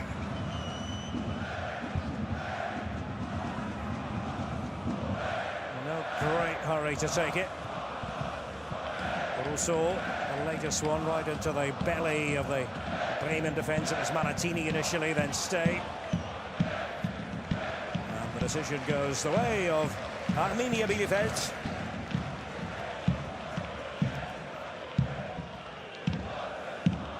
Oliver Burke, by the way, player with the most shots or attempts registered on the pitch, and he's only been playing for 23 minutes. Sarendren Bazet there to try to nod that one on. Grinds to a halt anyway.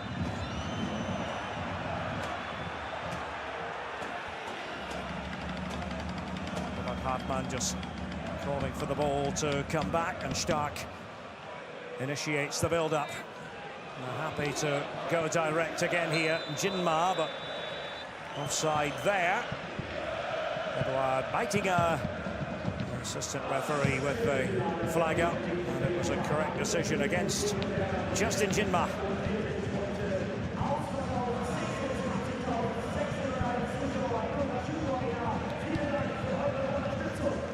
$26,601 fans inside here.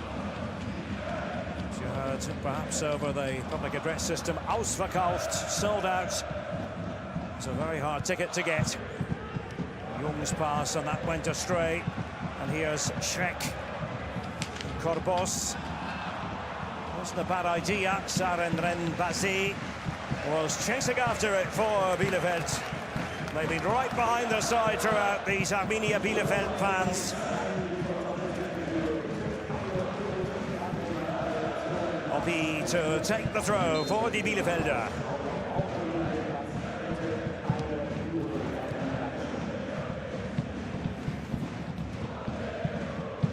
Straightforward by Stay. Burke only too happy to try to nod it on. Jinma looking to cause a bit of havoc, but didn't quite succeed on that front. Schreck goes in again. Kuhn. That's where his recovery pace comes in handy. Up against Lannert. Malatini. For the Werder. Inside the final 20 minutes in this second half. Can Bremen come up with the goal that might, who knows, mean ultimately extra time?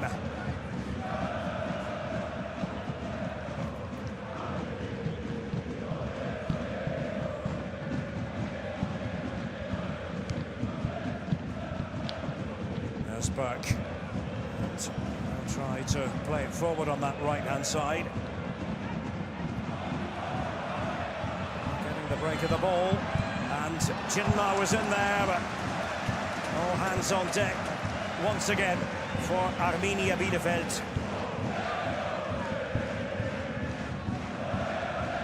I've seen plenty of this from Schneider.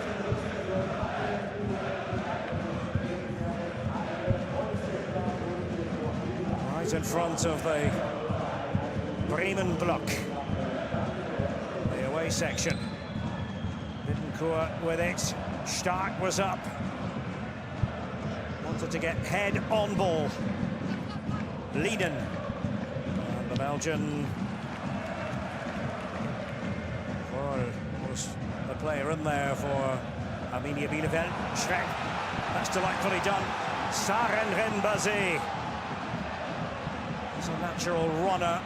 The ball at his feet. Tried to play the accurate pass. That didn't quite go to plan, with Lannert lurking high up the pitch on the right-hand side for the Arminia. And wanting the free kick there was Marius Wörl.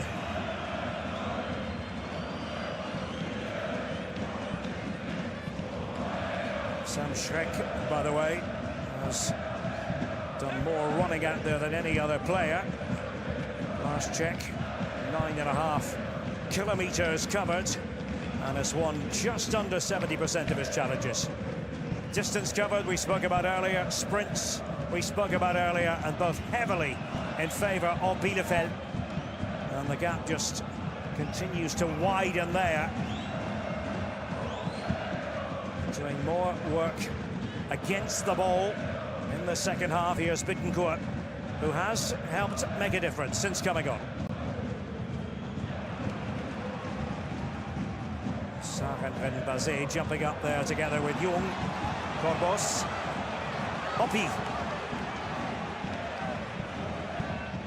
Maratini as the player following him. Oppi again received it from Russo.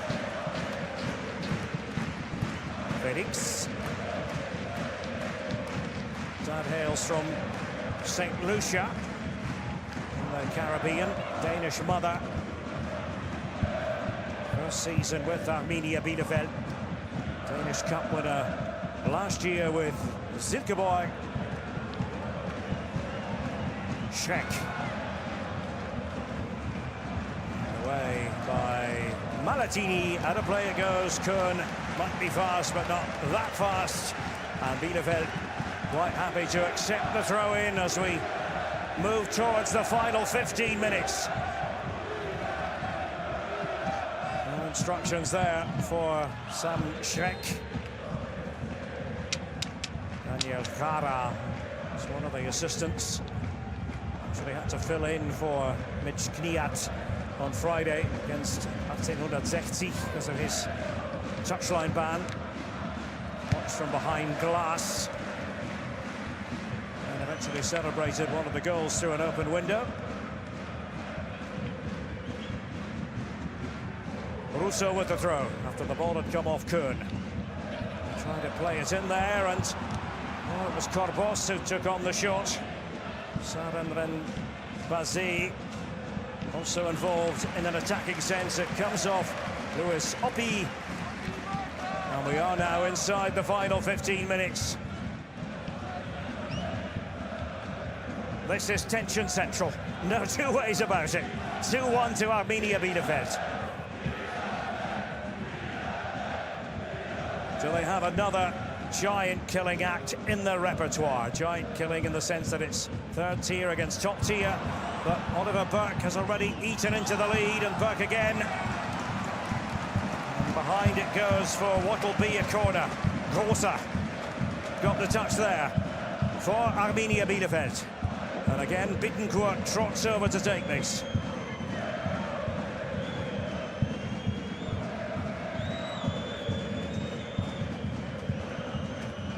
Jung is up from the back. Stark in there as well. And Burke was waiting to pounce on it after Bittencourt had delivered that corner. Stay. And Corbos is happy to give it leather. The charge might be on. Schreck. That was a useful touch. Wörl.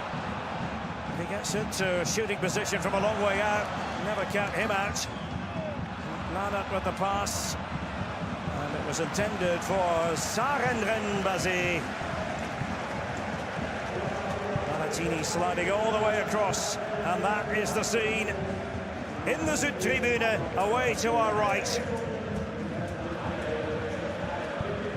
Bielefeld moving ever closer to another upset victory. This astonishing DFB Pokal season that they put together. Russo with the throw.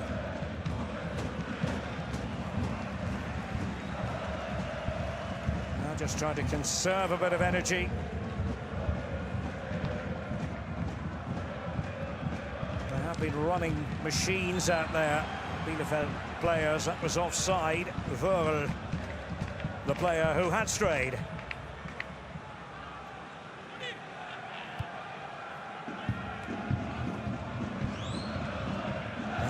Dux didn't like the fact that an object did emerge from the Zuid earlier as he was making his way off. Bremen having to do this a difficult way without Marvin Dux.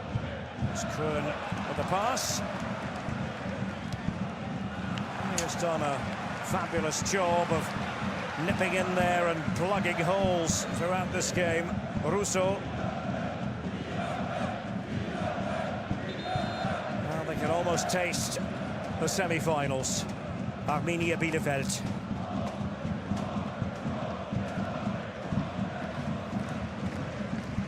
Lannert with the throw. To repeat, should they make it to the last four, they'd have home advantage. That's guaranteed. Draw to be made this Sunday at the German Football Museum in Dortmund. Just the home of the DFB Pokal draws. Leverkusen already in that semi-final draw, likewise Stuttgart. It will be Leipzig or Wolfsburg they meet tomorrow. Anthony Jung confronted by Sarendren Basé.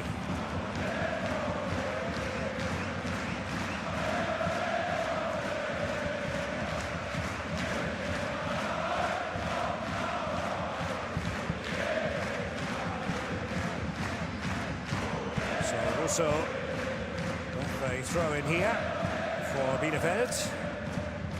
It's Großer who had ventured forwards. Whistle is sounded. And the decision goes Werder Bremen's way. Schreck. Apparently guilty there.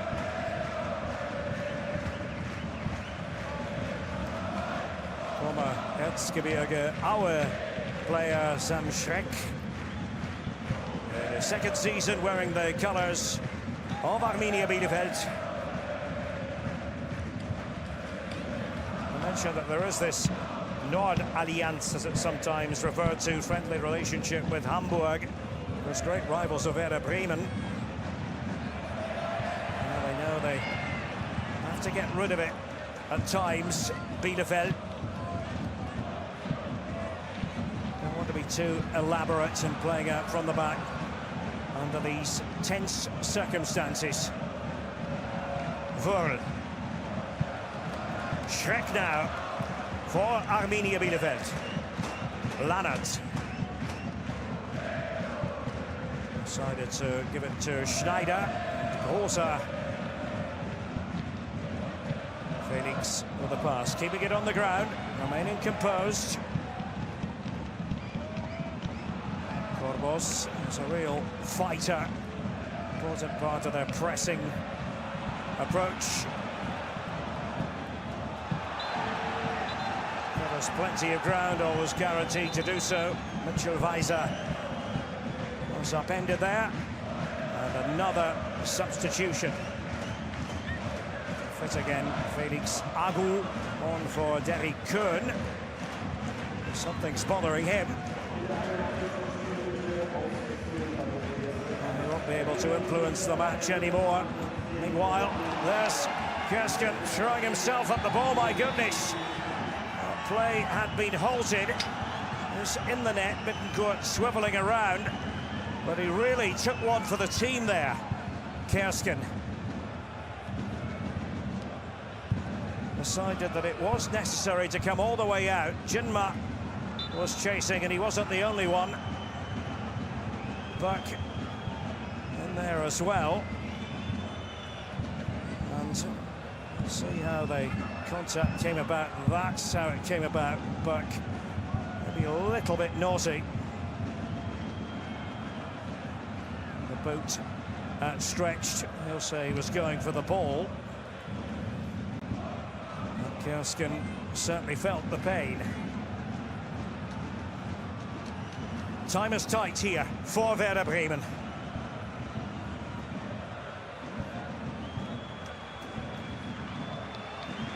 Let's see if he's shaken up at all, Jonas Kersken.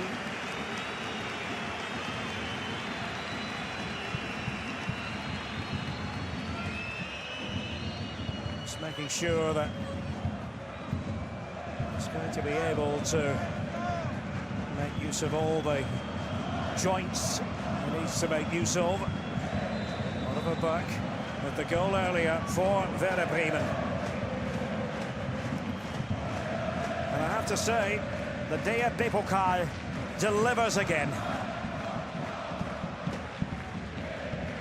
There's no cup competition quite like it nowadays. Played in front of packed houses, tickets so hard to get. I do think that the rule of letting a third-tier team like Bielefeld have home advantage does add to the magic of it all. And they're just a few minutes away from having home advantage in a semi-final. Semis to come at the beginning of April. Draw for the semi-finals to be made on Sunday.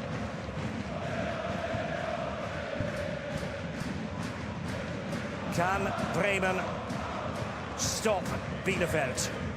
Do they have a late goal in them? Burke and Agu has been out injured for a while. Bittencourt, that is not going to aid Werder Bremen. And 6 minutes plus stoppage time left. They're still in good voice, the Bremen fans in the Gästeblock.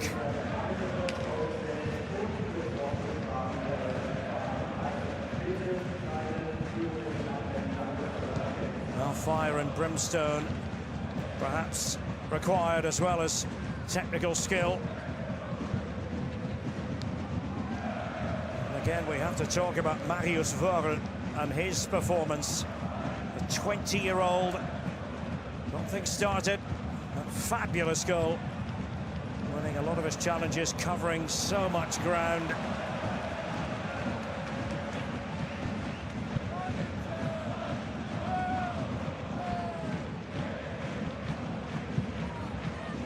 Here's Anthony Jung for Werder Bremen. They've been floundering in the Bundesliga.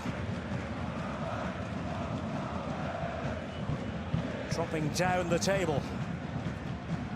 3 successive league defeats. This would be a really painful Pokal defeat, should it come to pass. The flag had gone up as that was in its developmental phase.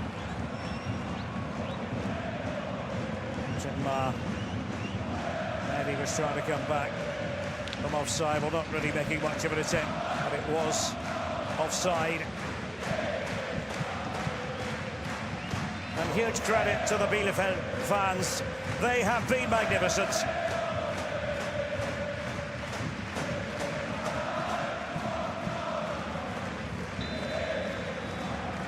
That's the great thing about the Pokal.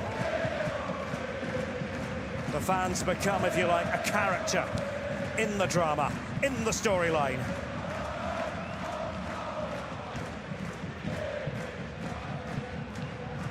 But still there's hope for Bremen. Bittencourt, that's useful. Agu and Kersken says that's mine. Wasn't the best of final balls played in by Felix Agu. The last 3 years, Bremen have made their exit from the Pokal against teams from lower divisions. Victoria Köln last year, Paderborn, Osnabrück prior, and here they are right now on the cusp of going out at the hands of Bielefeld. Boss wasn't the ideal pass. Werder had made that dash forward. Burke went up for it again. Oliver Burke is trying to send the ball on its way. Attempting to find Bittencourt. And maybe a Chance to run after the ball here for Sarren Bazet, but offside. Flag had certainly gone up. Raised by Christian Leica, the assistant referee on this near side.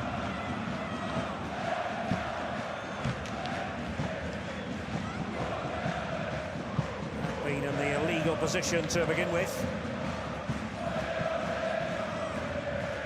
Well, it was Saarbrücken who provided the upsets last season. It's Bielefeld this term.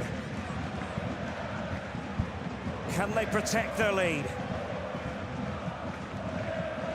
Can they knock out a third Bundesliga side in a row? Looks like Amos Pieper, former Bielefeld player, is going to come on. That's another offside decision. Frustration grows for die Werderaner. Bit more than 2 minutes of normal time remaining, and there is Amos Pieper. 101 total appearances for Arminia Bielefeld. Should he have started instead of Malatini? There'll be Bremen fans perhaps discussing and dissecting that. Not a very happy night, certainly not in the first half for Malatini. And a bit of paper with instructions brought on by Pieper. Court having a look at what's on that scribbled note.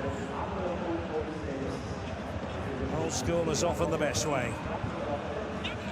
Sarren Bazet is able to claim the ball, trying to hold us up near the byline. They had Corbos in support, but through it goes.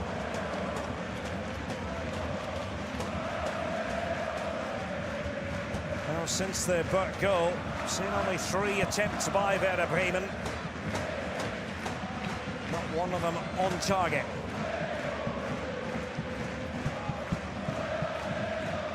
Stark from the back. Pieper up there almost as an extra attacker for now. Tall defender that he is. Stark didn't like what was being dished out there. Sarren Bazet. Niklas Stark, the former Hertha defender, has a couple of caps for Germany.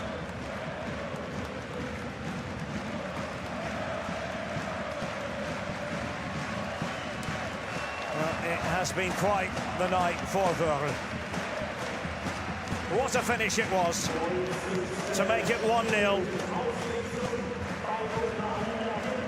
Scored from long range against Union a couple of rounds ago.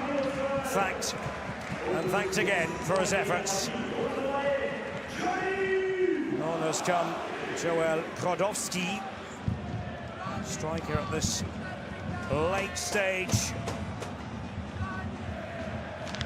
Joined recently, wasn't Ferrell, with Mitch Kniat, previously before joining Bielefeld with Preußen Münster in one of their promotion heroes.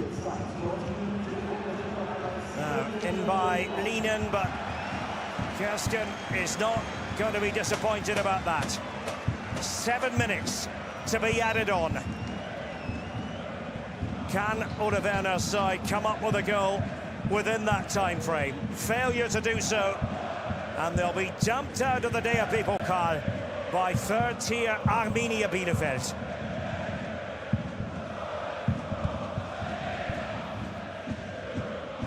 An edge-of-the-seat battle in the DFB Pokal.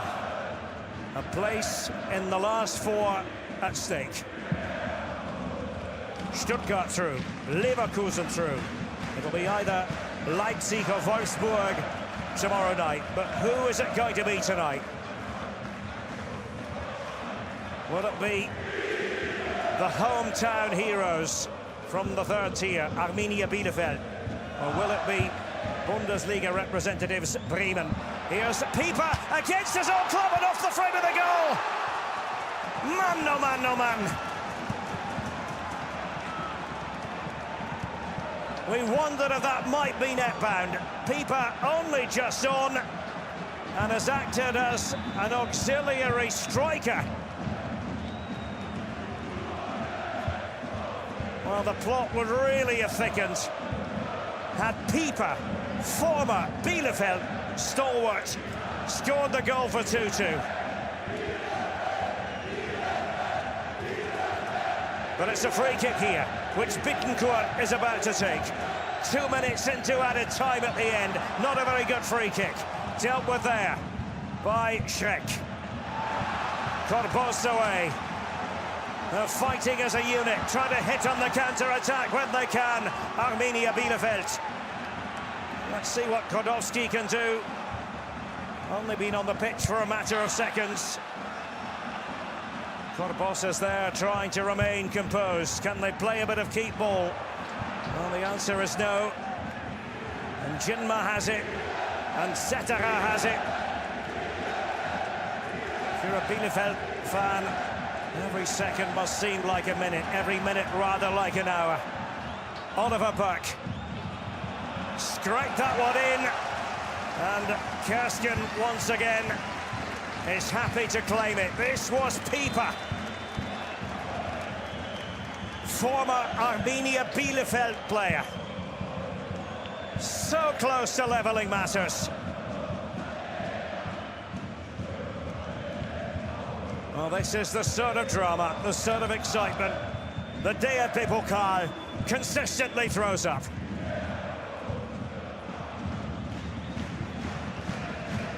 Well, we have a stoppage. Lannert. Looked like the player who took the knock will mean that the players, the other ones, have a chance to think about what's going on. The scenario here, Burke with a goal that brought Bremen back into it. Lannert. Looks as though he's going to want to soldier on.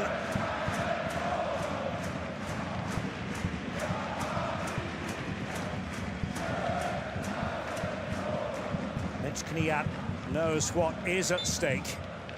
Is it going to be a fourth semi-final appearance for Arminia Bielefeld? 2015 was the last time.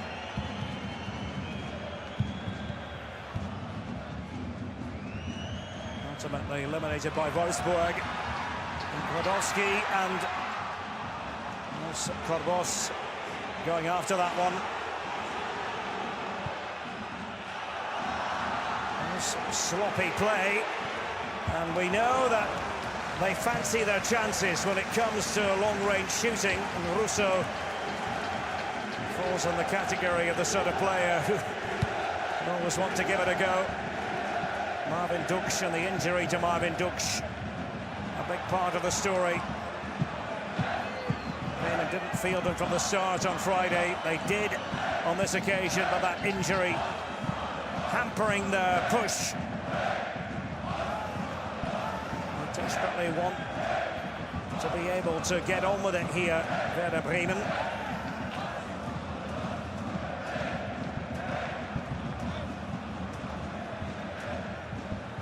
Pieper went in for it somewhat ferociously against Grosser. It was head on head, and that's never good. Sarandren Bazet, while running into Lienen, and a free kick, and again it's going to be Bittencourt trying to wedge that one in carefully as well, with Pieper his target. That might just stay in play, and it does. And did Werder Bremen overcommit? Can they finish it here? Arminia Bielefeld, there is the answer. Sam Schreck was wide open. Arminia Bielefeld are going to find themselves in the last four of the DFB Pokal.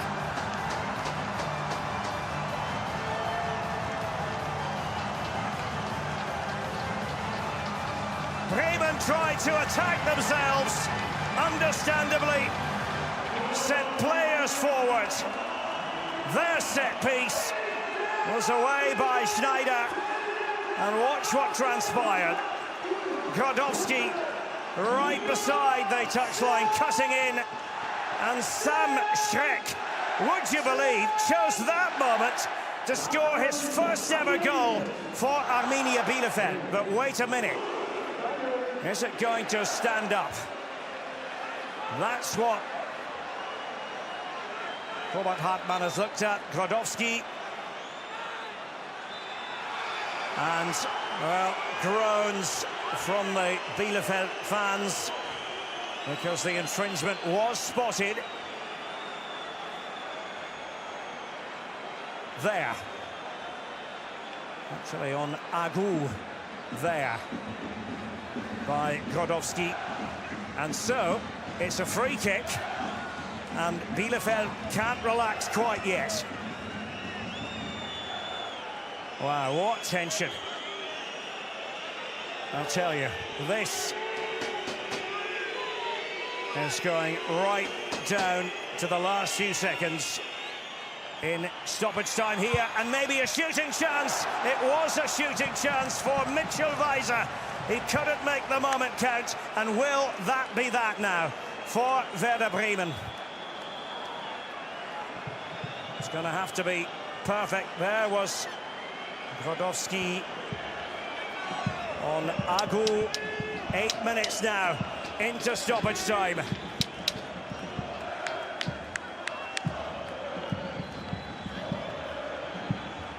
All the Bielefeld fans inside the Alm tonight knew what was at stake. They wondered, could it happen again? They've been treated to Pokal magic time and time again this season. Oppi just managed to get his head to it, and behind it goes for the corner. Not finished yet. Not finished yet. Here at the Bielefelder Alm, everyone on tenterhooks, my goodness. And Setara is up for this set play.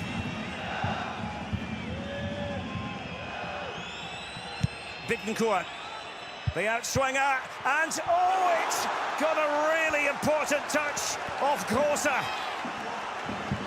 That might have been going in.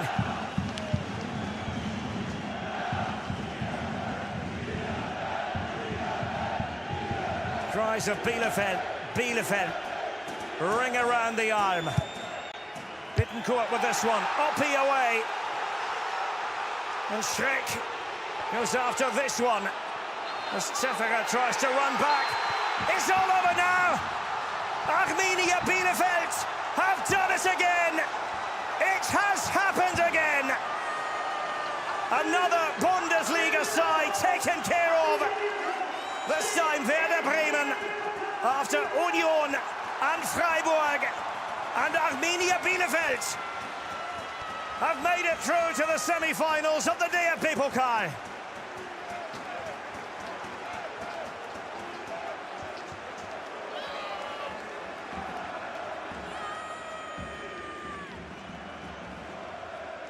The gloom deepens in the Werder Bremen camp.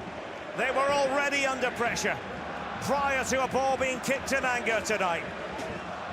And then 2 down at half-time. Oliver Burke got them back into it, but they didn't quite offer enough. And the joy, the utter joy, belongs to Arminia Bielefeld. And not only are they through to the last 4, they're guaranteed to have a semi-final here at the Bielefelder Alm. That's the last thing the Bremen players are focusing on right now.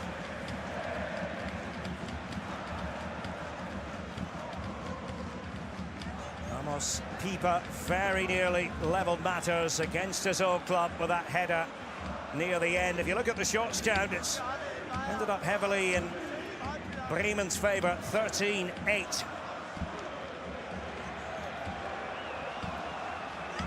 This is going to be a difficult one for them all to digest. 6 times Pokal winners. There's Burke, their goal scorer. Another one from him off the bench. All 5 of his Bremen goals have been as a substitute. They did it without their defensive chief, Marco Friedl. That has been a problem when he has not been available for matches. They tend to suffer. And the cry that you're hearing in the background, Berlin, Berlin, wir fahren nach Berlin. It's the traditional cry in the DFB Pokal. And the Bielefeld fans know that they're now just one more win away from Berlin. Wir fahren nach Berlin.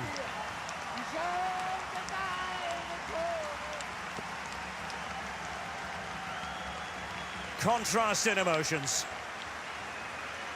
Amos Pieper returning here to Bielefeld, and almost the late Bremen hero.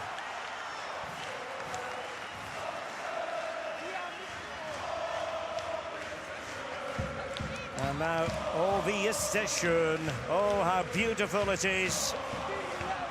That perhaps wasn't aesthetically pleasing towards the end. It was a matter of hanging on. They thought they had the third goal, though, Sam Schreck, but that was annulled because of the foul by Grodowski. And nice to see that they're holding up the shirt of Robert Uldrikis, who had to be stretchered off. That's the one disappointing note to come from the second half. Disappointment applies to Julian Malatini, who did not have a very comfortable evening. Had his pocket picked for the opening goal. Still took a wonder strike from Marius Wörl, but not great defending by Malatini. And then his own goal, as it was officially written down. All the players with Lohmann, the mascot, Lohmann the bull. And once again, Arminia Bielefeld have captured the spirit of the Teutoburger Wald. That's the Teutoburger forest, where a famous battle was waged. History records back in 9 AD, the chieftain Arminius and his army overcame a supposedly much more organized Roman army. Bielefeld aren't supposed to be in the last four. They're a third-tier side nowadays. But representing the Dritte Liga with distinction, and they keep on knocking out Bundesliga sides. They've made that a habit, taking a leaf out of the Saarbrücken book from last term. And now they know they'll be in one of the semi-finals here at the Schüco Arena at the Bielefelder Alm, as it's referred to by pretty much all the fans. And it will be against either, or you can take your pick, Leverkusen, Stuttgart, Leipzig or Wolfsburg.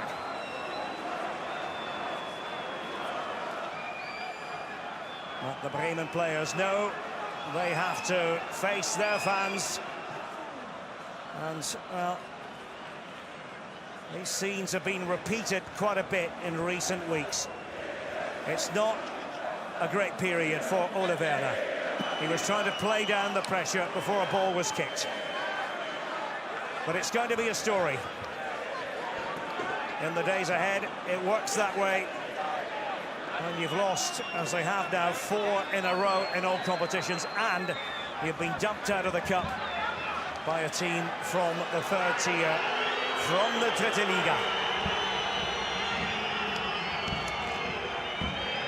Bremen again outrun. Bielefeld covering around 6 kilometers more than their opponents. Just 1 win in 9 in all competitions in this new calendar year for Mitchell Weiser and company. Marvin Duksch unable to play a significant part, and we'll wait for news on that injury. We've got Wolfsburg coming up at home this weekend before they travel to Leverkusen, and then they face Borussia Mönchengladbach. So this is a difficult period for Werder Bremen. But Arminia Bielefeld basking in the glory of another Pokal upset victory.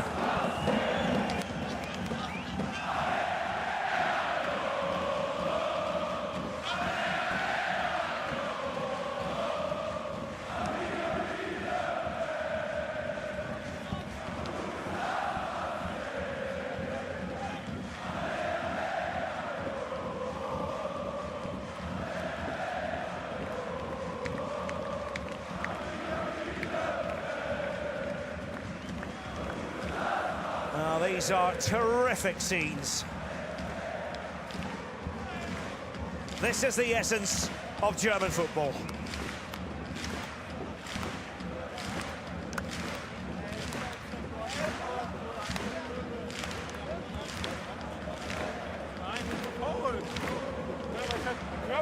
DFB Pokal retains its magical qualities. The Bielefeld players had a dream.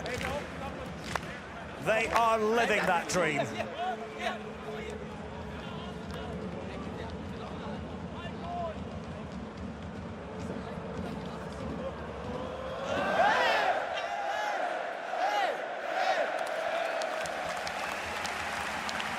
The celebrations are going to run long into the night, I fancy, here in Ostwestfalen-Lippe.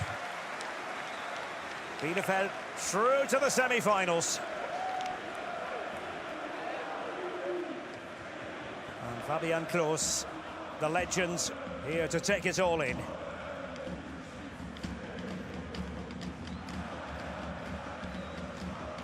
Arminia Bielefeld, the underdogs again, coming into play, as was the case in round 2 against Union, in round 3 against Freiburg.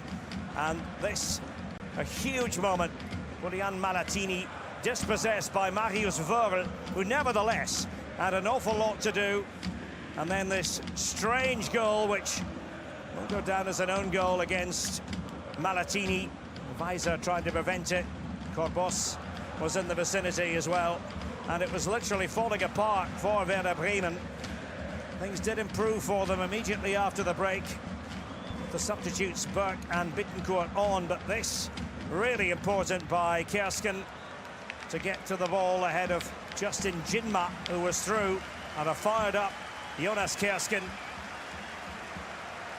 And then this touch by Uldrikis, putting his team under pressure. Just on as a substitute, and talking of substitutes, Bittencourt and Burke together. Bittencourt with the pass, Burke with the finish. 5th goal of his Bremen career, all off the bench. So the Bremen fans believed.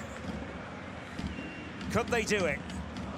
Did they have a comeback in their future? Amos Pieper, of all people, Amos Pieper, former Bielefeld player, defender but used as an extra striker right near the end, off the frame of the goal. Sam Schreck did have the ball in the net for Bielefeld. That was annulled because of a foul by Joel Krodowski.